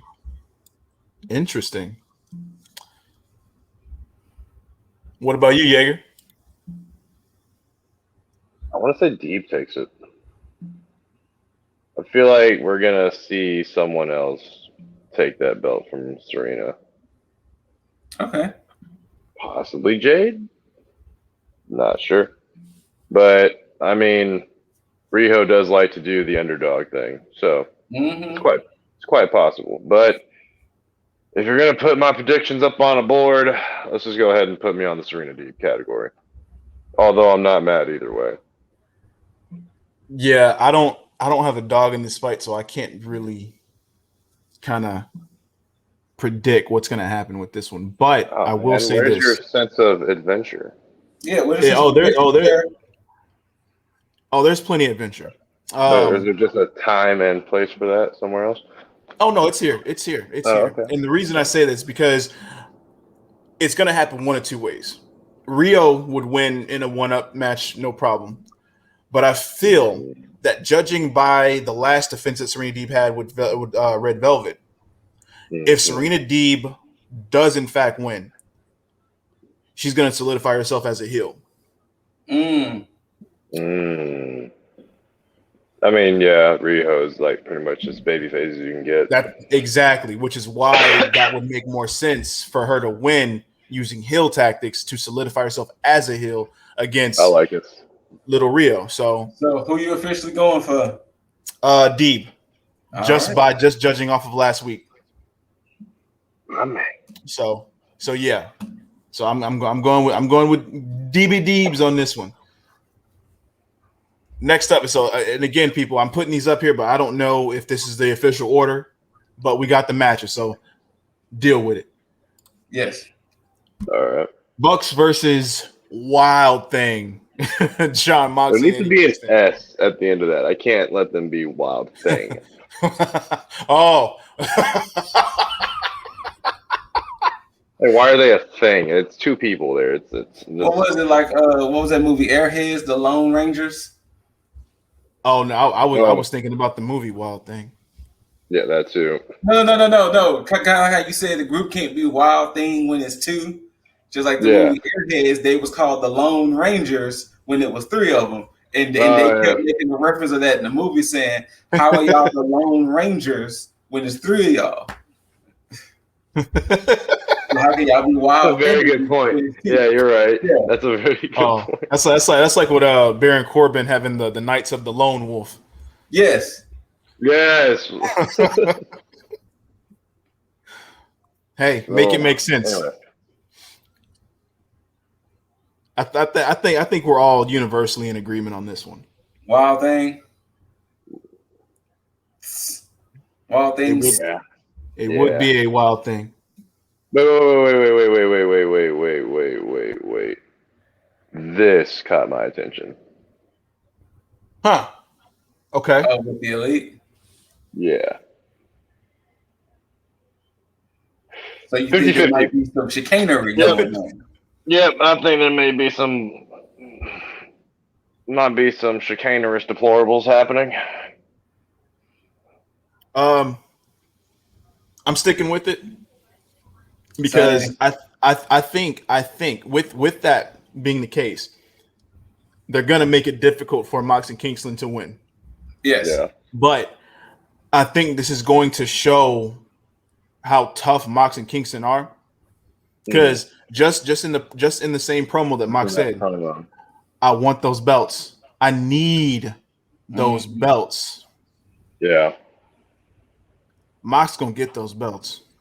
Why wasn't there a promo back? There needed to be like a promo from the Bucks. I agree. That's all needed. Yeah. I needed a clap back. I needed something to be said so I could be more solidified in my decision. Matter of fact, where were the Bucks? Everybody on the Elite was there except for the Bucks. That's true. Every champ was there. Tie-dye shirt. Who knows? So who you officially going for, Jaeger? Don't do this to me. You know what? Somebody's got to be on their side. Oh. Okay, so you're going for the Bucks. I'll go with the Bucks. I'm pretty sure I know that it's probably not going to go that way, but I'll go for the Bucks. I'll be in their corner. I mean, look, there have been other times where you've been right when everybody else was wrong. So that is true. This is true. I will stand with. We'll see if lightning strikes twice. I'll stand with the young and Bucks. We'll see. We'll see. Next up, a match we probably all don't care about. Sting and Darby versus Scorpio Sky and All Ego Ethan Page. They should not be taking the L's. But they're going to take the L's. Who's taking the L's? I'm talking about Scorp and Ethan Page. Like, I mean, there's a possibility. But I don't like with Darby being the face of AEW and Sting apparently being invincible. Mm-hmm. But Scorpio is the face of the Revolution. He did grab that brass ring. You know what? I might be the one different on here. I'm gonna go with Scorpio and Ethan. No, because Jaeger's gonna be the only outlier again. Oh, and he might be right. He might be right twice. But I'm saying Scorpio Sky and Ethan Page because I think this is what is potentially going to finally write Darby off of TV for a little bit. I'm thinking this is like the loose ends they got to tie before he leaves. And that'll give Sky and Page something to brag about even more. So you know what? He did come out bandaged. You're right, though. He did come out bandaged up. And they did get the final say. Yeah, you're right. I'm gonna jump on the boat here. Whether it's sinking or not, I'm jumping on it. Okay. Plus, we might see Sting get beat down some, and that might be like, that man's old. We gotta, whatever. Yeah. And then Dark Order comes, and they finally let me stop. Stadium Stampede.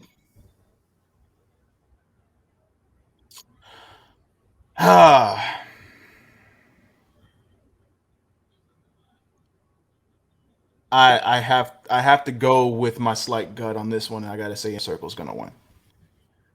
Okay. Yeah. I don't know how. Yeah. I don't know what shenanigans are gonna happen, but Inner Circle takes it, and that's mainly just because Ortiz had stated we not losing 2 in a row. Yeah. And see, that's what I hate. I hate the whole Jericho's going on tour. I hate these promos. it really could. Because then I even said the whole thing of the Pinnacle won't be a team by the end of the year. So I just don't know anymore either. But I said what I said before. I'm gonna go with the Pinnacle. I'm gonna go with the Pinnacle. Okay.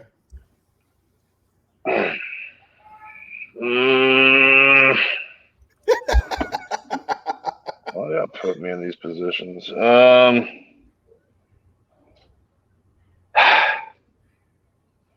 don't want to say I don't care about the winner because I do care one way or another. However, Jericho got some real world applications. We just saw like the most apathetic, send off video without it being a send off video. Mm-hmm. And then they got their asses brutally handed to them. And Jericho's arm is still in a cast. Yes. I don't think it's going to be healed up by tomorrow. I'm going to go with I'm just going to go with who I want in this one, which is going to be the Pinnacle. Okay. So leave me to be the outlier in this one. That's cool. Yeah. That's cool. And I'll completely accept all faults and wrongness if it is the inner circle that takes that W. Next up, Miro defending his title, the TNT title to be exact, against the Murder Hawk monster, Lance Archer. Miro's taking it. Miro. But I want to see a snake. Huh. Be careful what you wish for. Be careful what you wish for. I'm talking about an actual snake here. Hold on a second. You gotta see Cesar Bononi and the Wingman come out. Like, Nope. Actually, that would be funny. I cut my feed. I cut it. I stopped watching. No. I don't mean like snakes. I mean like with Jake the Snake Roberts coming out with snakes. That'd be kind of funny. Oh, no. I know the snake you meant. I'm talking about the snake this guy meant. This guy. Yeah, no. Watch it. So you say you're gonna cut the feed. They're gonna do you like how Ric Flair did in WCW with that promo he did with Mean Gene in the ring when he brought all his stuff out, saying he was gonna give Bischoff everything. He said you turn them cameras off. When you come back, I'll be naked. Yep. Cut the feed.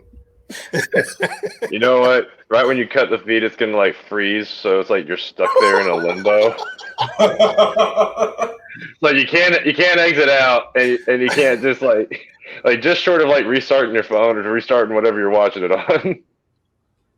Exactly. Yep. Then they're gonna let you get away with it, man. But yeah. You gonna see these snakes. we can get a a big man match. You know the kind of match we're looking for.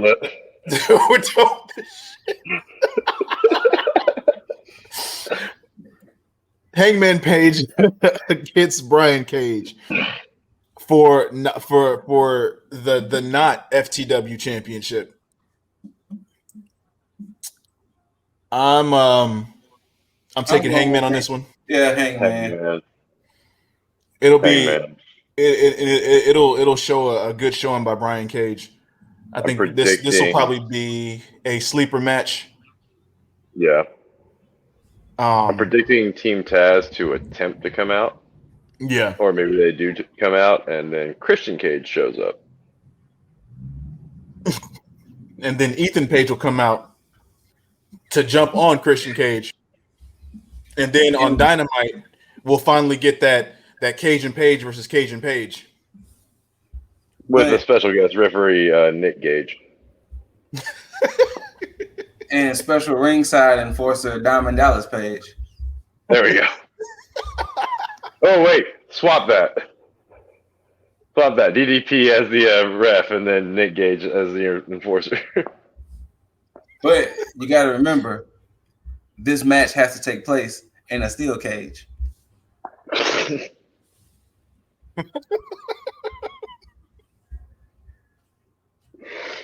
Since she got kicked off of Twitch and she might leave WWE, will somebody be getting accompanied to the ring by Paige? Maybe. Who knows? Only AEW can answer these questions. Only AEW can answer it. But I think we're all in agreement. Hangman taking this. Yes. Yeah. Cool and shit. Probably a face turn for Cage. Yes. Now, next up, Casino Battle Royal.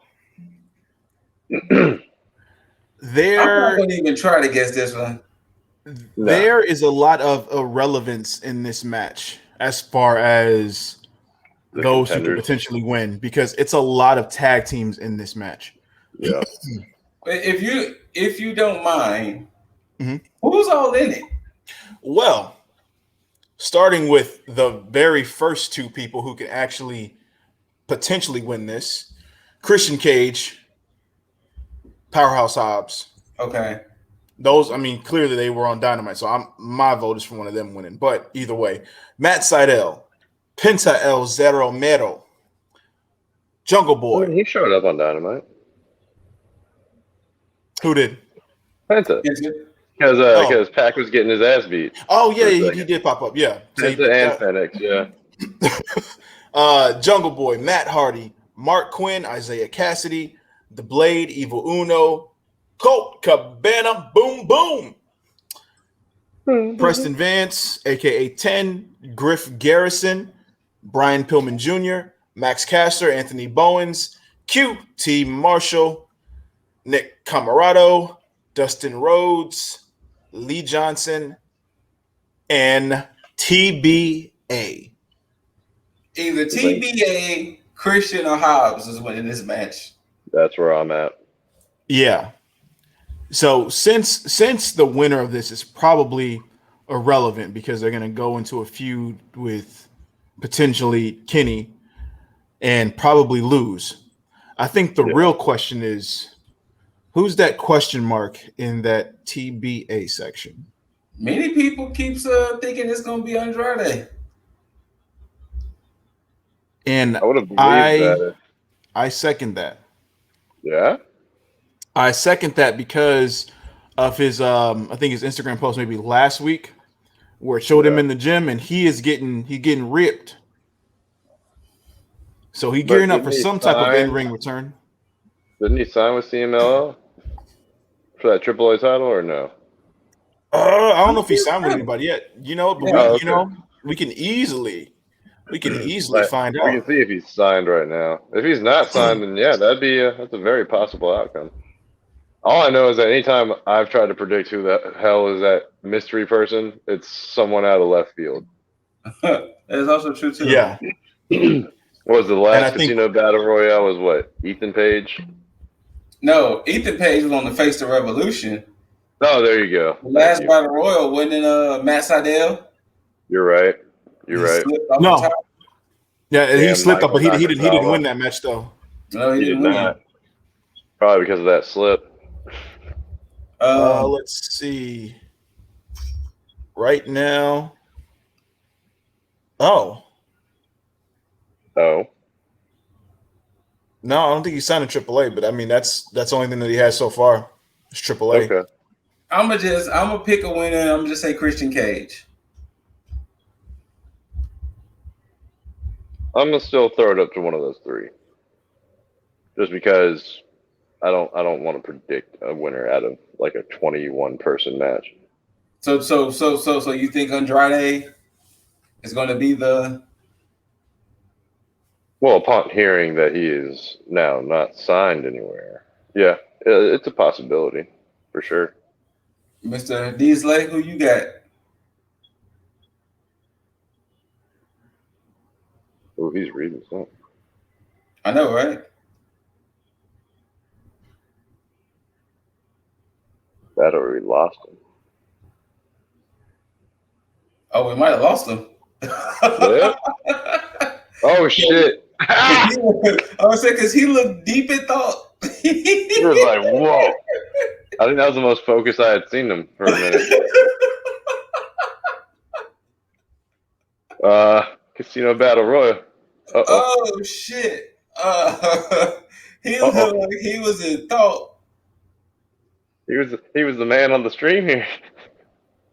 Oh shit! All right, well, until we get Mr. Deasley back, we won't officially get his prediction. But I don't like the fact that it's so much tag teams. I didn't realize it was a tag team heavy. A lot of faction work in there. Yeah, so it kind of makes it almost a irrelevant situation with it being so many tag teams because this is true. You know. Yeah, I mean, unless you look at like 2 or 3 people, you're pretty much sure that everybody else is out. Watch like the mystery person be like Kazarian or some shit. Yeah, they never said it had to be a new signee. Exactly. They never said that. Watch it end up being like Kazarian. And this is his way to get to Kenny Omega. Huh. Instead of showing up during the actual match. Mm-hmm. This is Oh, his we way to did. beat Kenny Omega by winning the Casino Battle Royal. We did briefly talk about how Kazarian could be the monkey wrench in the Bucks match too. That is also true too. Damn, that's really. Especially if they cheated to beat SCU. Yeah. Damn.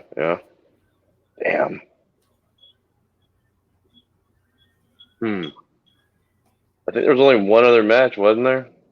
2. We still have the world title, and we have the women's. I mean, we know who's winning the women. Yeah, the women's. That is 100% Dr. Britt Baker, DMD. Personally, I hope she wins that match without any cheating. I hope it's just a straight victory. Like, I hope there's no Rebel interference. Rebel, not Reba.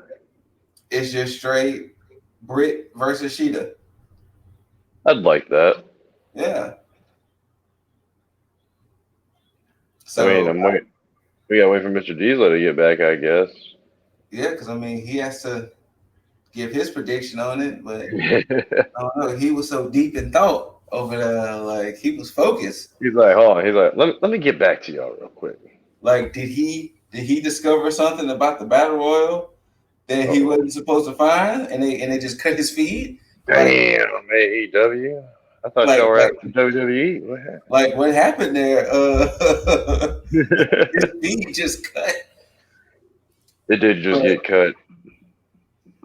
Did he get cease and desisted for that video we showed earlier? I guess so. But I guess though, to go back though, why do they keep having these type of battle royals? Because nobody ever prospers from it.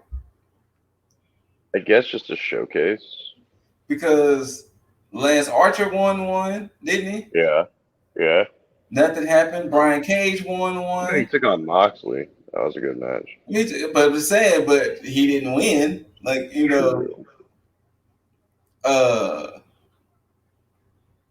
Scorpio Sky got the Revolution brass ring, didn't win. So it's like, I feel like these battle royals are starting to become a little useless to me because the people don't win. They just get a title shot and then lose it. Yeah. I can see if it was kind of like I can see if it was kind of similar, akin to like a Money in the Bank situation where, they can get their title shot anytime they want to type of thing. But it's just like, hey, you're going to fight champion on a random Dynamite and most likely you're going to lose. So... Yeah, I don't like that they ever take the winners and put them on like a regular Dynamite. At least make it like a special. Like, do it at a Blood and Guts, do it at a Beach Bash, do it at a whatever the hell you want to call it. Yeah. But with all that being said, sorry. Back to the women's championship. Yeah. Hikaru Shida versus Dr. Britt Baker, DMD, women's championship. All three of us are on the same page. Dr. Britt Baker is walking out with that title. Britt got it. I don't question it. And if she doesn't walk out with that title, then we're walking out of the excuse me, we're walking out of the women's division. Yeah, I'm done. I'll be done. And the main event, which would be Kenny Omega versus Orange Cassidy versus Pac for the AEW Heavyweight Championship. Orange is taking the pin, unfortunately. I can see that. So Kenny is walking out champ? Oh, yeah. Kenny's going to be walking out champ regardless. I kind of, for a dark horse, you want I Pac? really wouldn't mind Pac. Yeah. He has been killing it so much. He really has. But that's why I feel bad about this. Yeah, I'm pretty sure Kenny is staying champ after this. Kenny has to. He has to be his belt collector. Kenny has to be the belt collector for at least a little while longer. Like Yeah. He can't be the belt collector and not be the company he's in's champion. It wouldn't make sense. I don't think Kenny's gonna lose his. So I think what's gonna happen personally. Okay. I think he's going to lose the Impact title to Moose. I think he's going to lose that AAA Mega Campeon title to Andrade. In their next pay-per-view, which is an All Out, he would lose. Yeah. He might lose that title to whoever he fights at All Out. You know, I'm thinking that this belt collector thing goes through 2021. Unfortunately. Oh, really? So you think the whole year is gonna? Okay. I think he's gonna have a Moxley style run. I think he's gonna have a long little reign there. Like, I don't know if he loses out. Did they say that he's just facing Moose for one of them or both of them? Well, the Impact title is both of those belts. It is officially both of those belts. Yeah, it is officially both. Okay. It became that both when Moose and Swan fought the unification of it. Oh, okay. Yeah. Just make a fucking belt then. Why is that hard? Anyway, yeah, exactly. Could see him losing to Moose. However, that's 2 belts. I don't know. Exactly. If he wins against Moose, he does it with help. If he beats Andrade, he can do that solo. But I don't think he's going to beat Andrade. With Andrade making a comeback the way he's trying to, yeah, I don't think he's going to lose. I think somehow Kenny beats Moose. Maybe loses, or probably loses to Andrade. Keeps the AEW title for a minute. Because he's had that AAA title for almost, 2 years now, right? Feels like it, if it isn't already.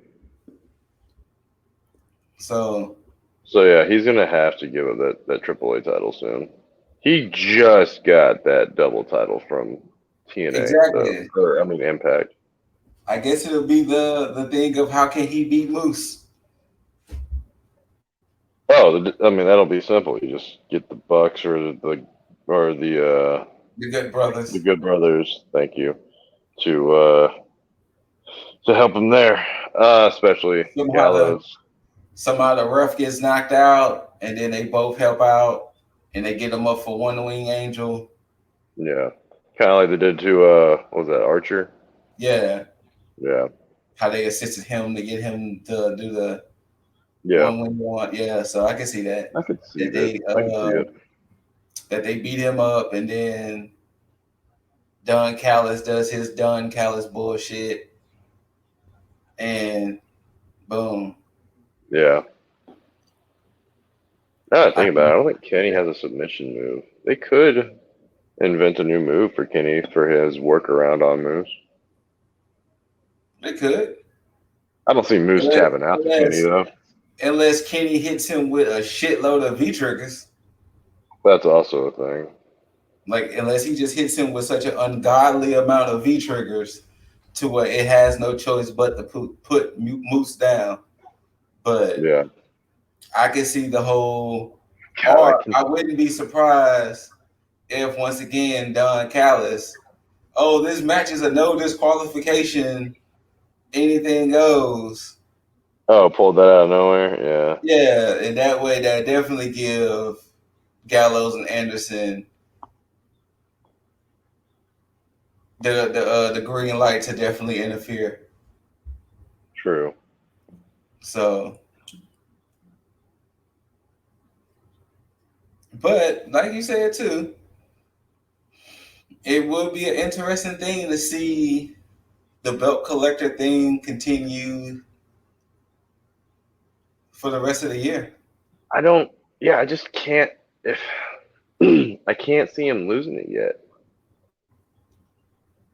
Yeah, because he just won it, December? So yeah, and they've been kind of giving their world champions a nice little reign. So yeah, I just don't, especially with the Impact title. Yeah, if he loses it, who's he facing first? Moose. Well, technically, it's this triple threat match, but yes, it's Moose next month. And I'm sorry, not next month. Technically, it's Moose in July. Then it's Andrade in August, and usually All Out is in September, right? Yes. Yeah, so he would have 3 title matches in a row. Damn.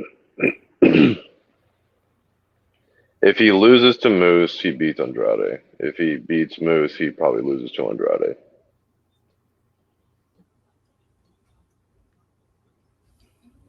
But that's the way I see that. Now, as far as the all-out defense, who freaking knows? Yeah, it depends on who's the challenger then. Yeah. Because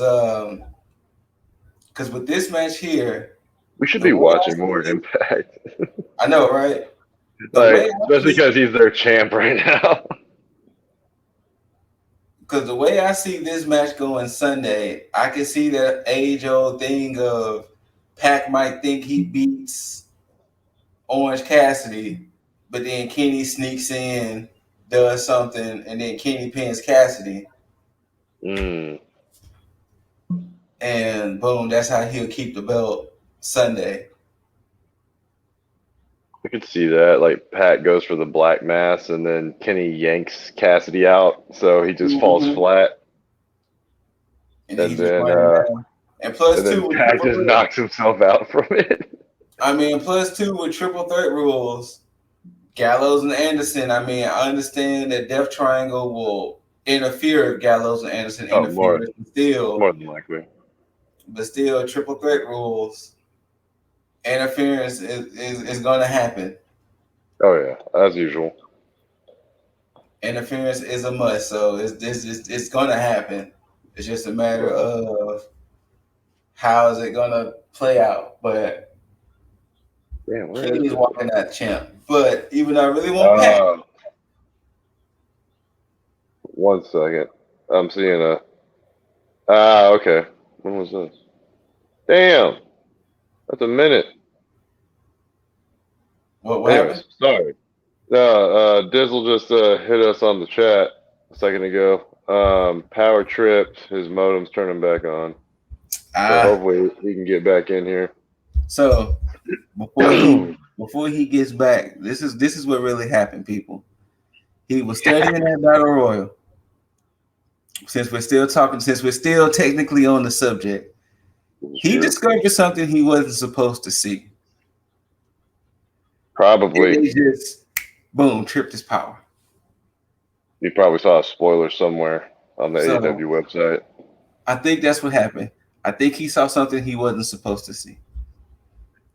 And they was like, oh, get rid of it. Tony Khan was like, nah, you gotta cut that feed. Cut his feed.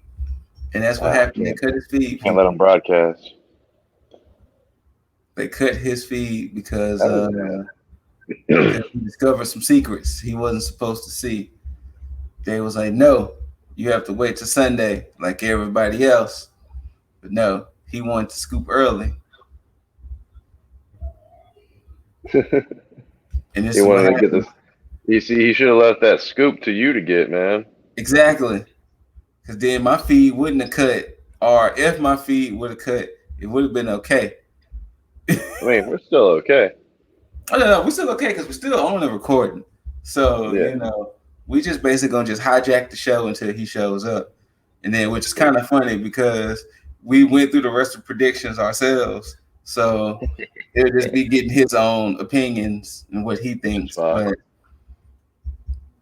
yeah, so. I guess moving forward, since you've been watching Elevation and Dark, who do you see are next up to be challenging for titles and to be featured on Dynamite more prominently? Damn.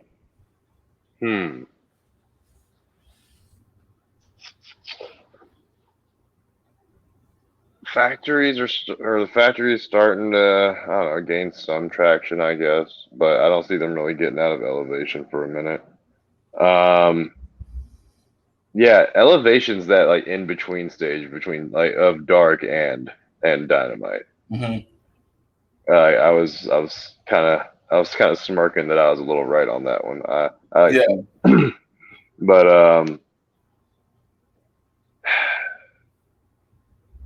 I really just see the women's division prospering from Elevation more than anything else. Right now, it seems like storylines are pretty set for the tag division, for the TNT title, for the AEW title. Like, if anybody's going to benefit the most right now, it's going to be our women's division. Okay. They've got plenty of people in there. Hold on. Hey, you still live on air? Yeah. So we said that you probably found something out in that battle royal, and they just cut your feed that you wasn't supposed to find. Yeah. You know what? Blame Xfinity.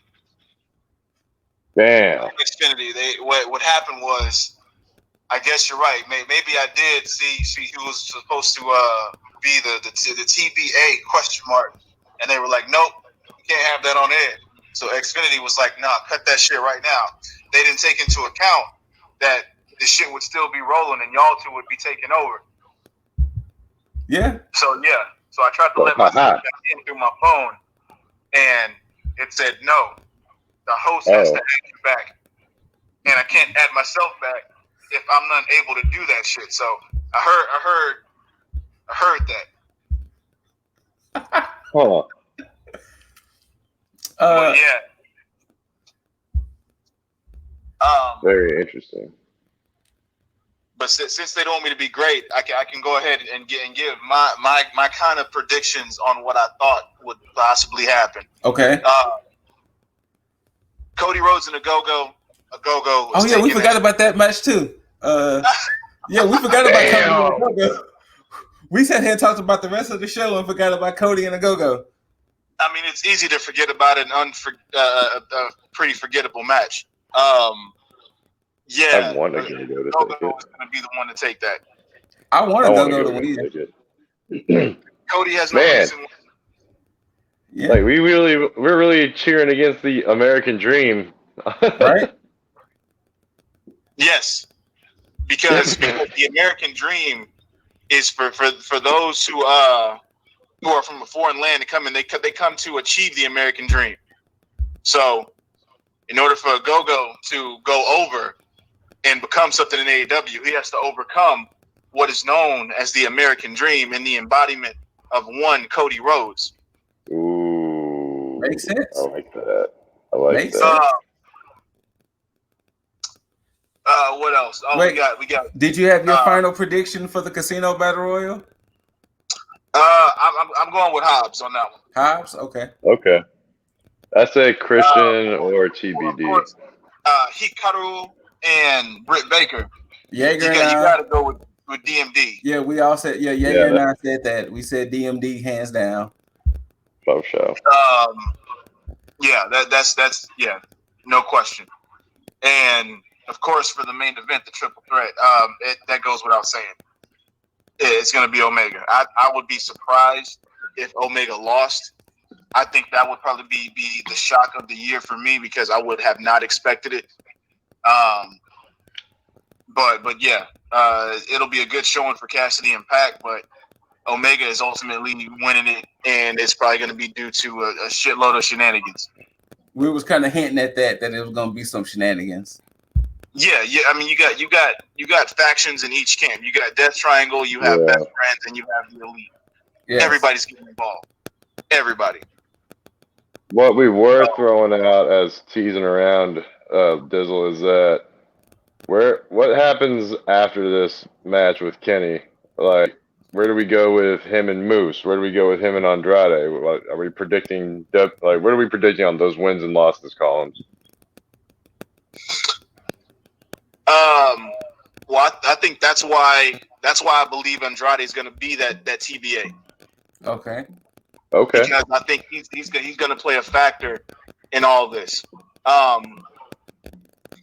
Now, I did hear one of the rumors where somebody assumed that Andrade would come in, win the Battle Royal, challenge Kenny for the AEW Championship, and then lose to Shenanigans and then beat him for the AAA title. But I don't see that. I see him just coming in and actually showing himself as a presence and then kind of going from there. But, shit. Now, I don't know. I threw out what if the mystery is Kazarian, and this is Kazarian's way to get to Kenny Omega.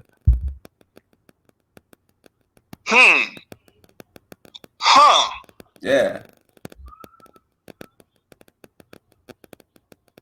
Interesting. Because if he does, like I said, with the whole Mox and Kingston match, and he actually fucks over the Bucks,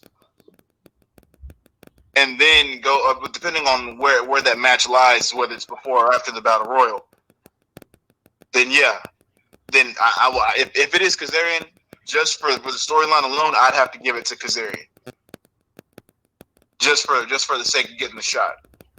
If it is Kazarian, yeah. If it's Kazarian, if it's not, then I'm still giving it to Hobbs. Okay. now if it's not Kazarian in that Battle Royal, or if that Battle Royal happens after the Bucks match, let's see here. If it's not Kazarian in the Battle Royal, then he's gonna if it's not Kazarian in the Battle Royal, then he's gonna be interfering in the Bucks match. If it is Kazarian in the Battle Royal, then he's not gonna be interfering in the Bucks match. Is how I see it. Yeah, I think there's without a shadow of a doubt that regardless of whether he's in the Battle Royal or not, he's definitely interfering in the Bucks match. Okay. Because we haven't seen him on TV either. No, we have not since he Yeah, made aside his from that decree. one promo. Yep, and that's the best way because I mean it's gonna be nobody's gonna expect it. Yeah. And then the fans are gonna pop for that shit too. So, yeah. Well, with that being said, let's throw this out. You said it's going to be a bunch of shenanigans in that main event. What if Kazarian is the reason why Kenny Omega loses the title? Too many factors in Kenny's court, though. True. That is also true too. Like, I assume that the Bucks match is going to be. Yeah. It would be a shock, but here's the thing, and I'm gonna harp back on what Yeager said a long time ago. I would hope that AEW doesn't do their same old storyline shenanigans where they're trying to blow their load on shit, because I feel if he did that, it would be way too soon. I think you need to work your way up to Kenny. So you start chipping at the Bucks, and then start fucking with the elite here and there, and then you get your shot at Kenny to where he loses for the AEW Championship, and then he actually ends up costing Kenny down the line. So okay. You're talking about doing it like the Mafia game style? Work your way up the ladder? Yeah. I like it. I dig it. So, yeah, other than that, I don't see anything else happening any other way. But I think with all the shenanigans that goes on, with all the factions in the main event, Kenny's just gonna pull it out and just find a way to just fucking weasel his way to a win. Okay. Okay. All right. Well, hey, peeps out there, you got our double or nothing predictions. We'll see what happens Saturday. Sunday, tomorrow night. Once again, you know, the main man, he found out too much and got his feet cut. Wait a minute. So hold on. So does this like if we leave this, does the feed actually stop or does it just remain live for all an eternity? No, well, hey, we're gonna find out. Yeah. No. Yeah. This is about to be interesting. We're gonna have an endless episode.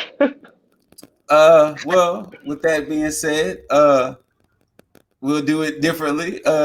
Jaeger, any final thoughts going into Double or Nothing? Well, I think we all got them out of our system.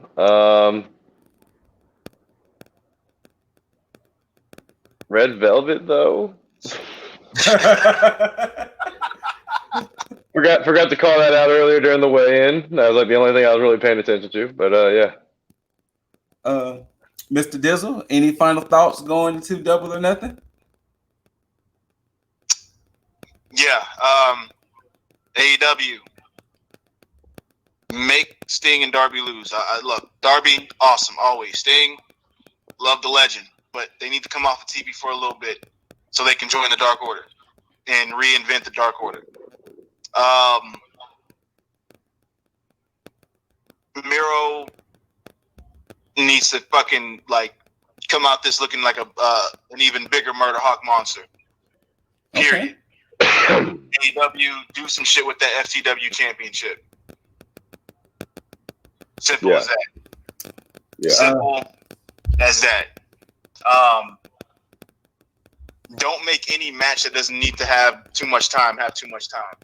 I.e., Cody Rhodes and Anthony Ogogo. Come on now, you know that match about to be at least like 20 minutes. Yeah, I know. You know that Cody has to get his blade job in. Come on. Yeah. You know I don't know how he's gonna do that without like Ogogo maybe hiding like a brass knucks in his boxing gloves. I don't know. He's probably gonna be spitting up blood. There you go. Oh, you're trying to guess what way Cody's gonna bleed. Mm-hmm. Yeah. Big one. AEW, do not fuck up the Stadium Stampede match. Yeah. I know it's difficult. But I need y'all not to do that.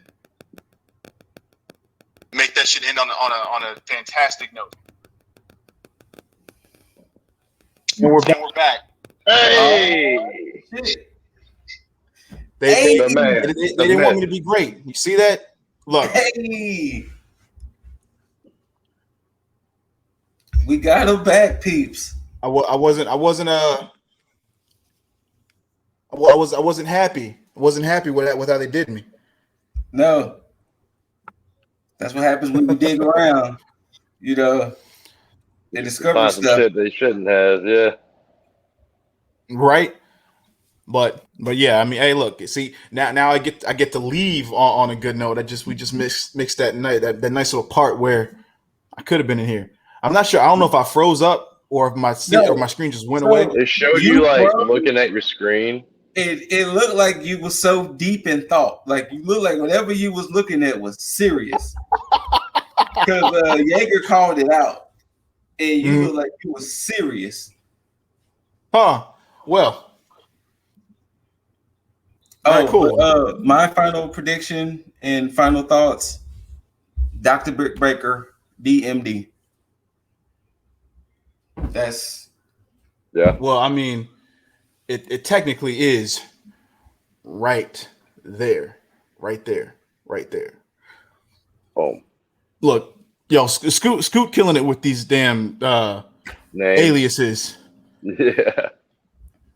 So you gotta make it interesting, so that way when the peeps see it and they realize this is something that I've been doing since we've been live, you know.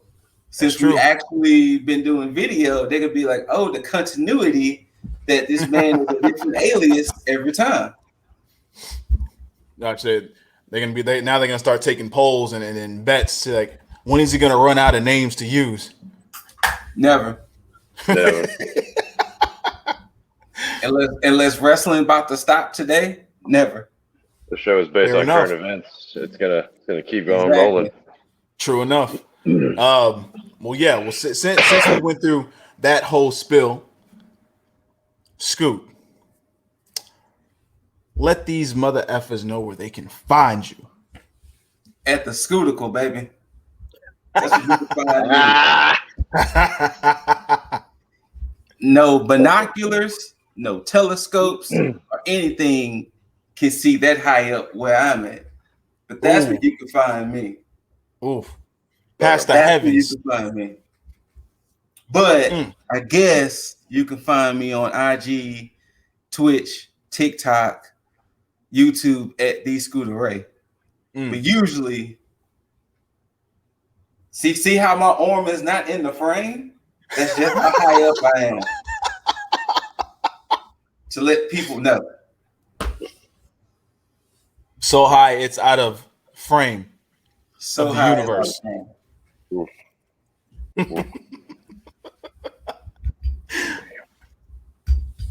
Jaeger, where can the lovely ladies of the IWC find you?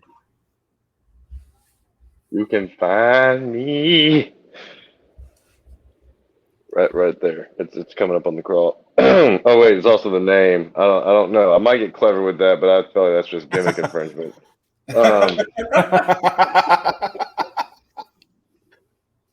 The TikToks, the Instagrams, the Twitters, the Xboxes, the PlayStations, everything gets an S at the end of it. Even the Reddits. Actually, the Reddits don't have a Jaeger Bombastic. I need to fix that. But I shouldn't give out my Reddit name. Who the hell does that? And you know, if you hit me with some boring shit, you can expect me to be looking like Loki over there, just sleeping on you. But if you come at me with some cool shit, then I'll entertain.